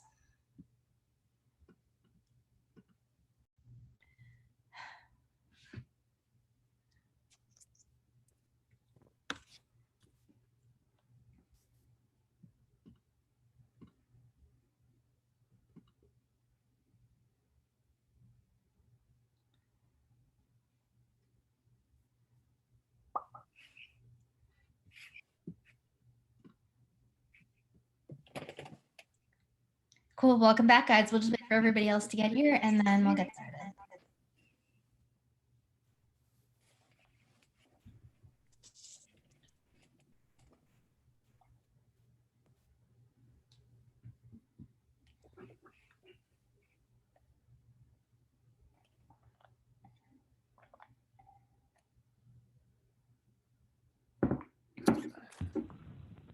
Nicole, are you coming to Oregon in a couple What's weeks? that? Are you coming to Oregon in a few weeks? Oh, you're getting double talk. I would love to come to Oregon, but I don't think I'm gonna be able to make it. Lies, Nicole, lies. Let's go to Oregon. I want to go so bad. Come on, Nicole. You know you want to. I'm pressuring everybody except Cody. Well, Cody has an excuse, all right? It's a really excuse. Not that anyone else doesn't. Anyway, I think we are 1, 2, 3, 4, 5, 6, 7, 8, 9, 10, 11, 12, 13, 14, 15. We're all back. All right. So who is in group number 1? Nicole? Anyone else? And I was with Nicole. And Carl? Anybody and else? Kevin was hiding. Yeah, it's kind of late there. So Nicole and Carl, do you guys want to talk about what you talked about for line? Yeah, for sure. So we were kind of talking about how he kept a pretty consistent line all the way throughout his entire run, and how I kind of look more of like where he's keeping it in the fall line. You know, is he working across the pipe? Is he working down the pipe? You know, I felt like there was a good kind of consistent angle to keep his speed going, and maybe right before he's heading up the wall, starting to turn up the hill a little bit. And Carl spotted out, he said there was kind of little bobbles here and there, but for the most part had a pretty good flow. And if you want to build off of that, Carl, you can take it away. Yeah, you said perfectly. It's just every now and then getting a little bit out of position, but his confidence flowing down down the pipe, up the walls, up tranny, down tranny. I mean, he was confident with his riding. So, you know, everyone else can kind of address the other things, but, you know, the overall approach was great as far as his, you know, being comfortable riding in the pipe. So that's awesome. Cool. Does anyone else have anything to add for his line?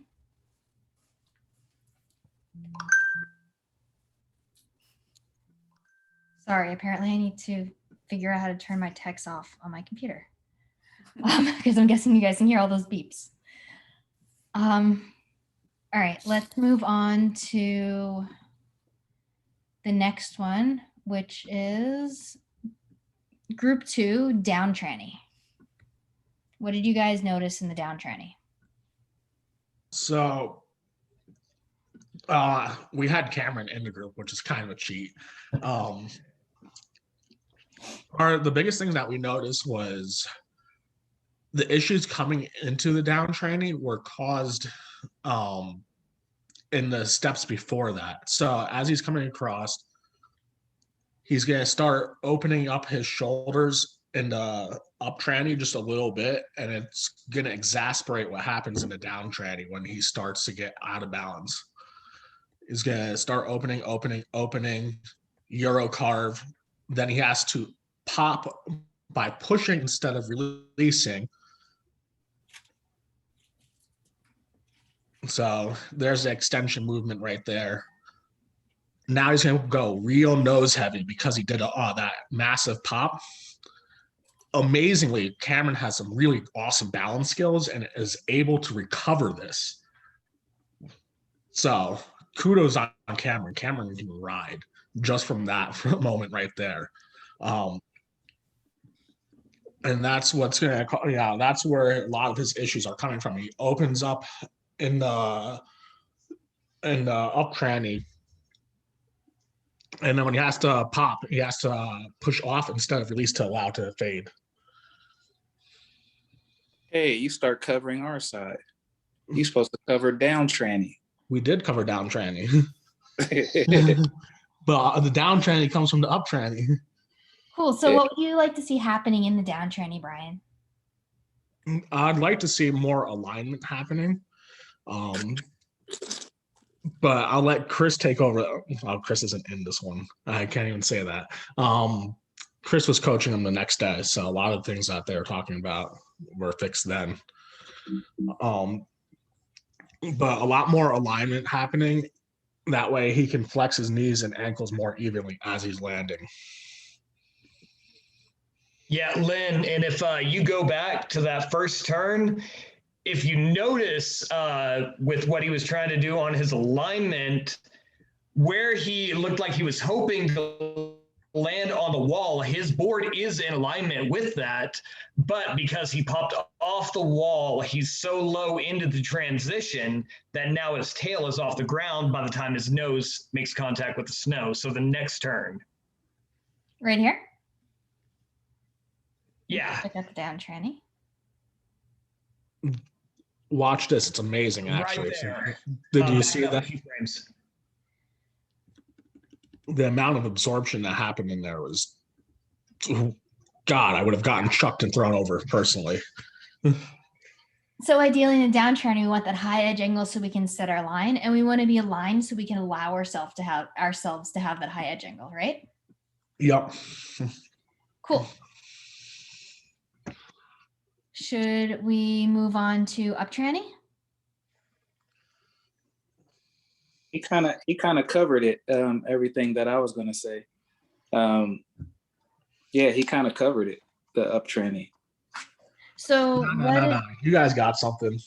I think you guys have some stuff to add because we all have things to add. We all see things differently. He covered it perfect. He was, well, I'll let Lawrence go.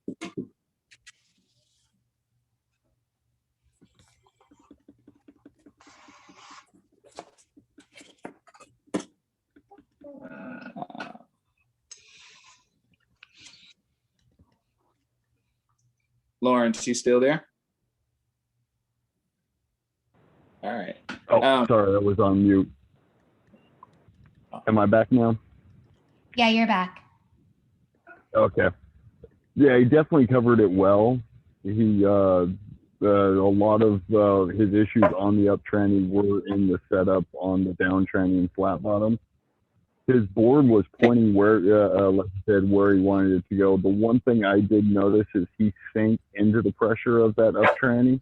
When you feel that tranny come across, you should be holding that position mid-high or with enough so you can retract off the wall, where he's low and he has no other option but to pop off the wall, which leads him further down into the transition where he winds up losing a lot of that speed off of the first hit into the second hit.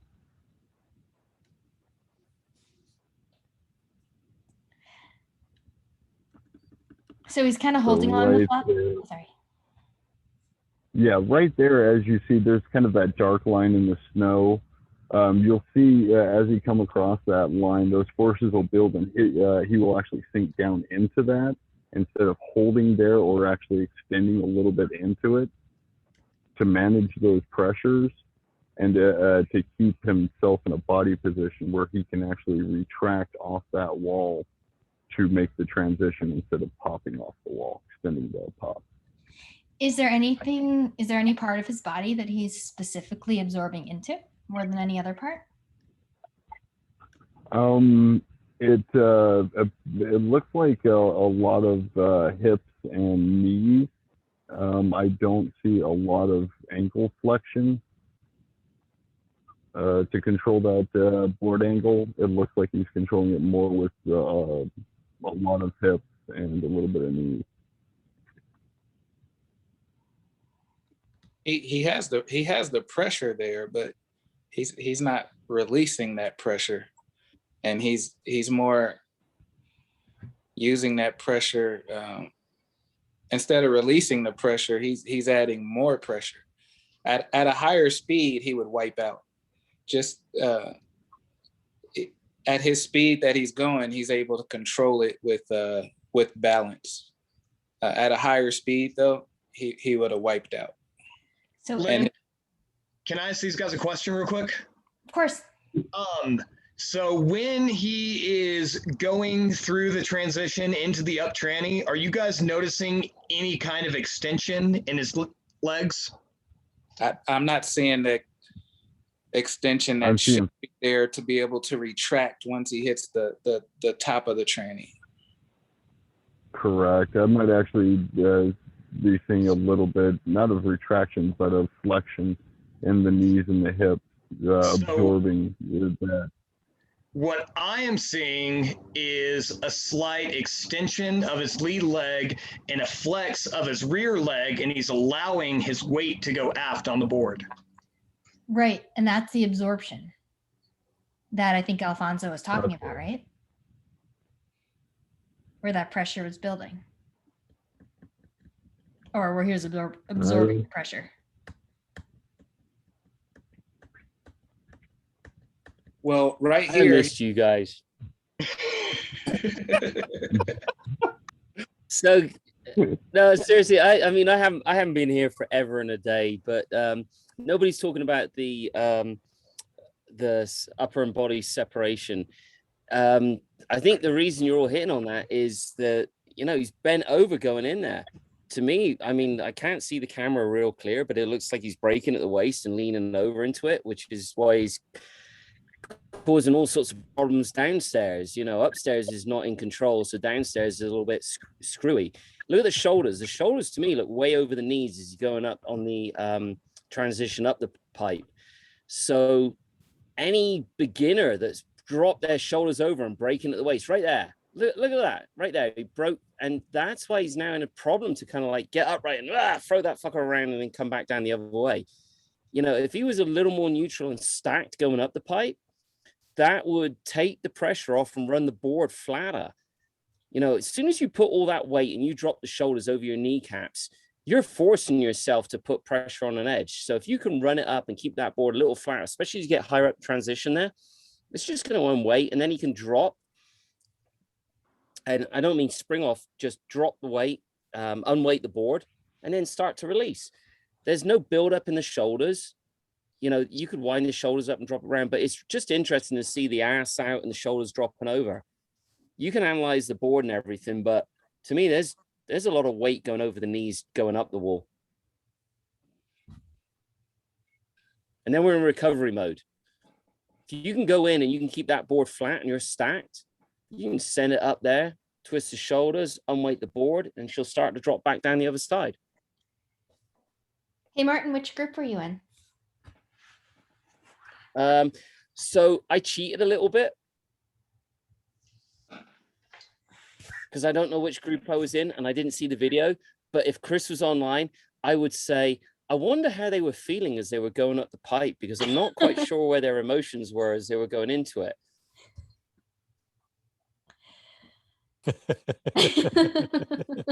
I would like to see the speed check on the way in and the line they approached. Were they aggressive in their stature, or were they feeling scared when they went into it? And how were they feeling, and how does that relate to the way they were moving and how the board was moving? So and I didn't see the video. All right, so do you see the video right now? I saw fear. No, I'm on campsite Wi-Fi, so I'm seeing it like I'm seeing every other 10 segments. Hey, Martin, next Tech Talk, you can come to my house if you want. I'm not at my house right now. I did go to your house. No, I know, but you can come do the Tech Talk from my house where I have internet. No, I am. Martin, you're doing a TED Talk? I should do that Good next for you, bud. No. I'm barely making it through the week. Let's not do tech talks, okay? Hey guys, so who was in group 4? Ironically enough, that was Martin, myself, and Kim. I thought it was Martin. That's why I said that. So do you guys want to move on to the toe to heel transition? Just to let you know, we nailed it in group 4. I mean, you totally checked in on how the rider was feeling and everything. You guys crushed. So we were what, front side? Yeah, you guys are front side transition. So, which is the one you have up right now. I think one of the things that I thought I noticed, I don't know, this might have been a little bit different than what Nicole had said in the beginning about the line, because what I thought I could see, again, it's really hard from this viewpoint, the video was taken, but I thought it looked like he was taking more of a direct line across the pipe instead of down the pipe, causing some of that speed to be scrubbed when he's transitioning on that front sidewall. The other thing too, which Martin kind of pointed out, his shoulders tend to look like he's kind of hanging back towards that tail, or he's dipping that back shoulder towards the tail on his front side wall, which is definitely throwing off his alignment.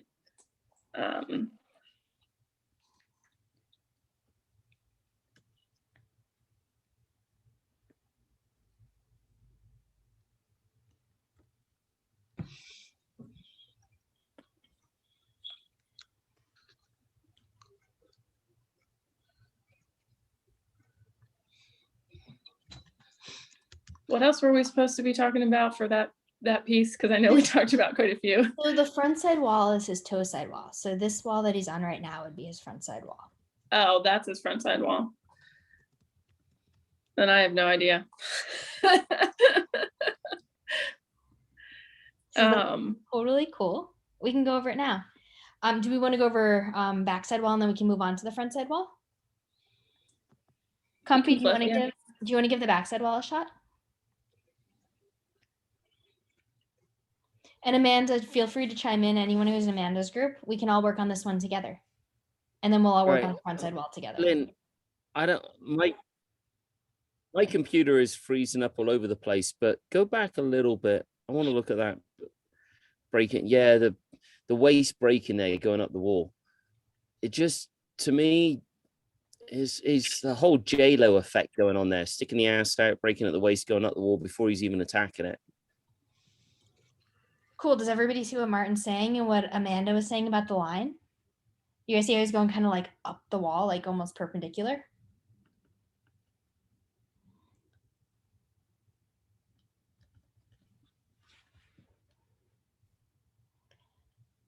And the shoulder rotation as well. It's interesting. I mean, I'd love to get a little bit more clarity on the shoulder rotation to see if the shoulders are winding up going in. But hunched over like that, it doesn't allow for a rotation, even if you preload the upper half and unweight. You know, if you can go up neutral and then preload a little bit and unweight at the top, then you're just going to bring it around. But going in already looking like J-Lo, it's not allowing you to make movements. Exactly. You know, you need to be neutral going across. You need to be neutral at the bottom of the pipe. You need to be at the bottom of the pipe. You need to be looking at the wall going, all right, I'm going up here. And in a neutral environment, going up and working out which edge you need to be on. But if you're already looking like a beginner on a bunny slope with your ass out and your shoulders over, you're not setting yourself up for success right at the bottom of the transition before you've even gone up the side of the wall. Well, at this point, he needs to start rising. Well, I don't know. I agree. Yeah, 100%. That's like, yep. I think that's my point. Is that it needs to start rising, and if you're not low across the bottom, ready to start rising, I may be losing the internet. Does anybody want to pick up where Martin's leaving off? If he's losing internet? I'm not sure if I can point out where he was going with that, but I know I was going to point out that the reason I think he's bending at the waist, and I know this is something that I did when I first started riding pipe, out of the 5 times that I've ridden a pipe. We're changing. I was anticipating the wall coming up. And so I think that's why maybe the body movement is starting to break, because there's some anticipation kind of getting ready for it going up the wall, instead of doing what Martin was saying, you know, I forget the words that you use. Martin, are you still there? Yeah, I'm here, but I'm sorting the dog out. That's important too. So we Sorry, got to fix the dog a minute. Lawrence, did you say something? Yeah, it was actually, is Cameron still on the call? Cameron, yes, he is. Cameron, you still there? Yeah. You mind if I call you out? Sure. Since we're shredding you up anyway, what was the sensation going into the pipe in this transition? Just the feeling over the overall line in these hits. Awesome question. So this is my second day of the pipe this year. So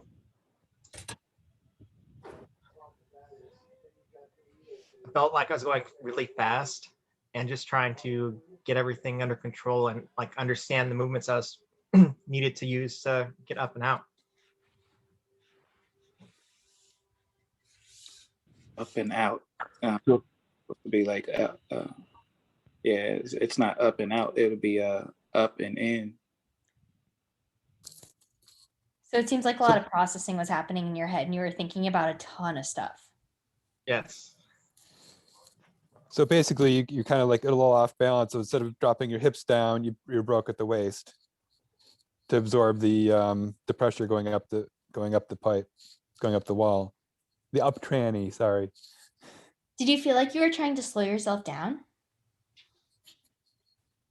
I don't think at any point I tried to slow down. Yeah, Cameron, how nervous or even how scared were you on this run?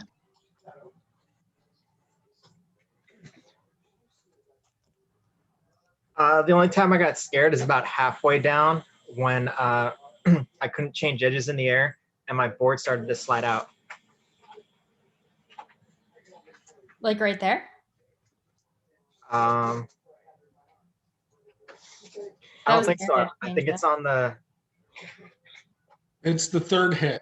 yeah, it's on the next backside hit. Okay, let's get to it.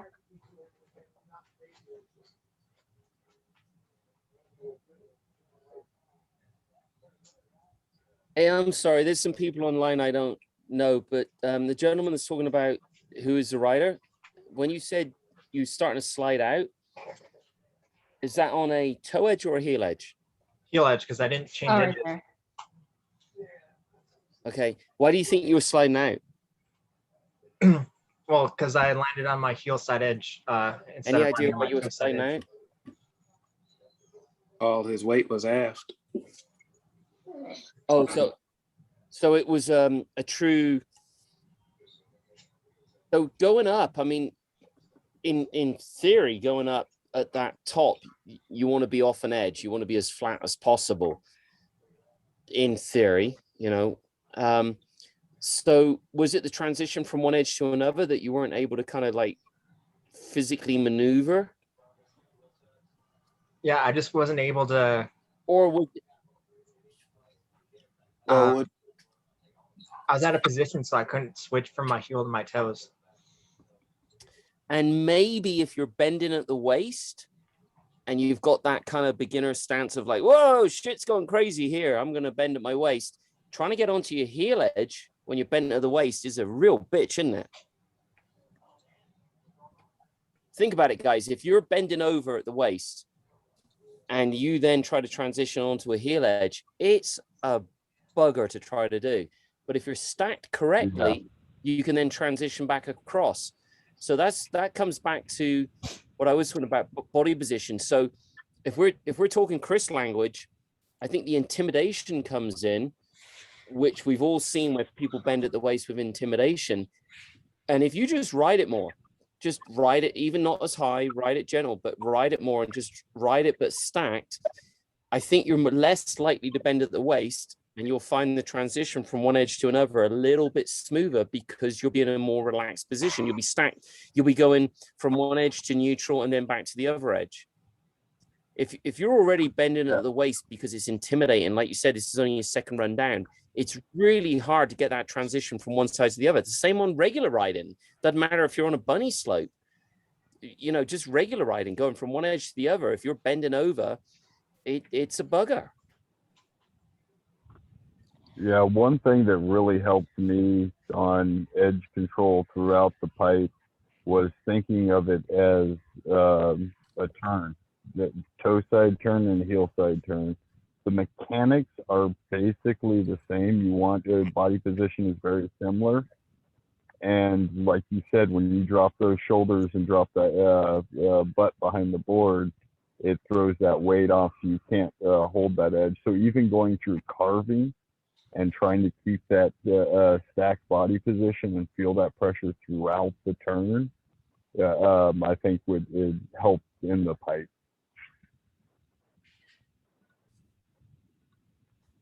Yeah, 100%. I really agree. And it's an intimidating type of terrain, you know, for those of us that don't get the opportunity to ride pipe very much, you know, especially from me from the East Coast, you come across this terrain once in a blue moon, and all of a sudden it puts you back into that beginner mindset of like, holy crap, these are 18-foot, 20-foot walls, whatever it is. And you go back to going back to the way our customers come in, you know, intimidated, and the body language goes out. And I think here, the more you ride it, the more you'll feel comfortable, start to bring the shoulders back and then break everything down a little bit at time to time. It's interesting to me. I think the shoulders, to me, and the breaking at the waist is one of the bigger things here. I agree with everything everybody has said about the angle coming in and the board, and definitely the emotion. If we go back to the way Chris talks, the emotion of dropping into this, it's a weird type of terrain to try to ride. And as soon as you drop in and you do one wall and you think, oh, that's good. And as soon as you get one that's bad, oh, shit, and it screws up the next 3 turns. So What about this, Cameron? Did you guys work on 1,000 turns at all? No, we did not. No. Sorry. So I'd probably go back to line choice and work on 1,000 turns, because if we're working on all the little mechanic things in the pipe, that'll allow us to get more comfortable at a lower speed, and we'll be getting a bunch of hits. We'll be getting a lot more hits than normal, and we'll be going way smaller and way lower than normal, but we'll get to feel what it feels like, and it'll be less intimidating because of the speed. How does that sound? Sounds good. So anybody who hasn't done 1,000 turns, basically you get lots and lots and lots of hits in the pipe, and you get to work on all the little mechanics of pipe and break it down without speed, without it being intimidating, because you're getting so many hits. Does that make sense? Yeah, basically. Yeah, you're taking a less down pipe edge angle, so you get more hits with less amplitude. And by the end of it, into the pipe, your legs are worked. I mean, even on this 5 or 6 hits that we get on these, we're working and our legs are burning. But into the 1,000 or whatever they call it, 1,000 hits, 1,000 turns is definitely a leg burner. I've ran it like once or twice, and I was like, nope, I'm going back to regular riding. Right, and if you look at the difference between the backside and frontside hits on here, do you guys see how the angle is different? So the backside hits are more up pipe, and the the frontside hits are more down pipe. So the speed is a little bit different, and the things that are happening, for example, each backside hit of the first 3 hits is slightly different, and something like 1,000 turns would allow you to work on consistency and make it less unknown and more predictable, and you'd learn all, and you'd get to work on and reinforce all of those little steps that I can see you working on a little bit more, because you'd get so many more hits. There wouldn't be speed. You'd have time to work on everything. Does that make sense, Cameron? Yeah. And then all these things that all these valid things that everybody's suggesting would start to straighten out, and you could focus on them.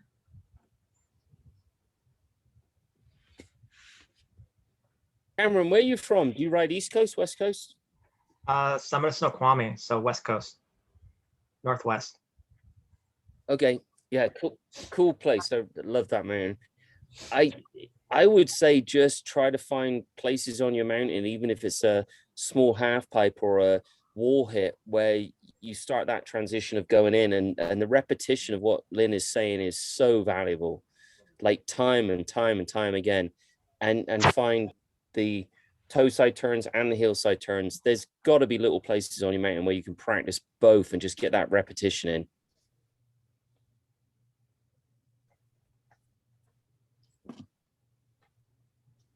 I got a question. Just watching the video kind of play again, and I'm just kind of picking up on the timing of, like, when you guys were talking about where he was bending at the waist. It almost just kind of looks, kind of referencing that beginner again, is having that forethought of, like, it looked like he was actively working to get lower, but some, people have that tendency to bend at the waist and just bring that head lower. And that's kind of what I'm seeing is, there is that forethought of, like, oh, I want to get low. I want to pump through this transition here. And it's just more of a maybe working on that approach of getting that alignment and getting lower in a different way instead of bending at the waist. Would definitely help with the balance issues and kind of putting things together, Yeah, we could work on that Agreed. with the extension right here Yeah. in the up tranny.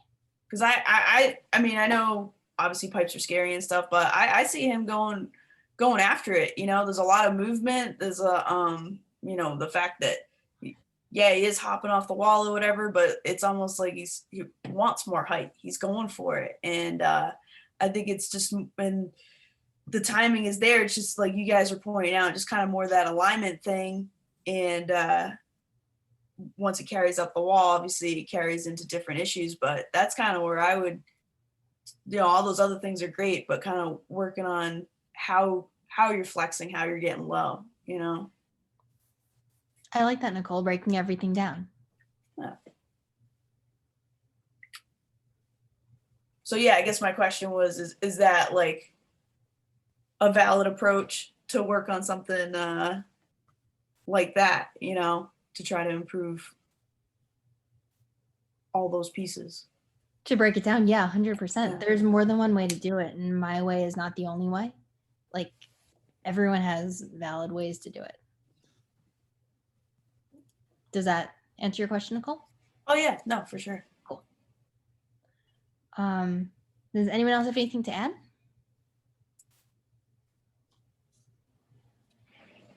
Yeah. Thanks, Cameron, for getting video and riding with me that day. That was an epic day on the slopes. We had that pipe to ourselves the entire day. There was 2 other riders the entire day on it. Oh, and all it was a hard traverse over to the top of the pipe, hike it 3 or 4 times, go take some laps on the park, and then come back and do it again. Good day. Yeah, thank you guys so much for sharing video, and thank you everybody for contributing and giving some feedback and helping these guys work on their pipe riding. Yeah, I do appreciate all the input on the first one. I was glitching out quite a bit, but what I did get was good, and watching the recording, I'm sure it'll get better. Cool. Does anyone have any questions about any of the stuff we talked about tonight?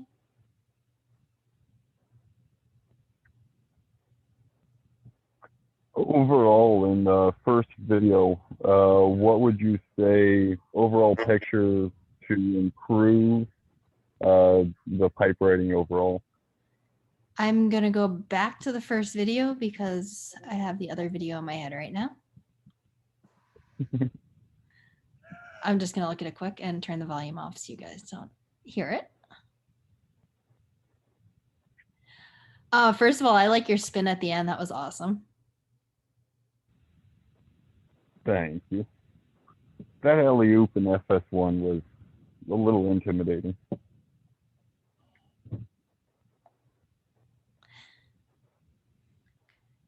Cool. I really like how hard you're working. If I could make one suggestion, I'd suggest starting to release and extend more before the down tranny, or sorry, before the up tranny, not the down tranny.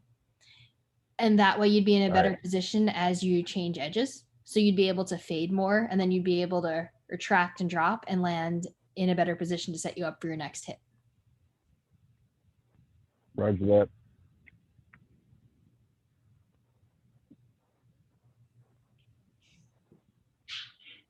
Thank you. Thank you. Lawrence and Cameron, you're both looking great, and you look like you're having a ton of fun in the pipe. And I can't wait to ride with both of you. We definitely were. Looking forward.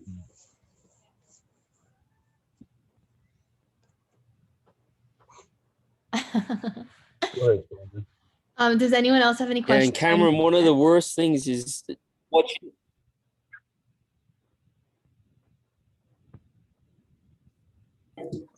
I just want to support anybody that puts their own videos forward, because it's the worst thing in the world to get everybody to analyze everything. Lynn's gone through it. I've got some really bad videos. Cameron, just keep going, dude. It's awesome to see people put their videos up and have the confidence to self-analyze. Yeah, I love when everyone puts themselves out there. It's kind of intimidating, like Martin said at first, but it helps, and it helps you become better and stronger as a person and as a rider.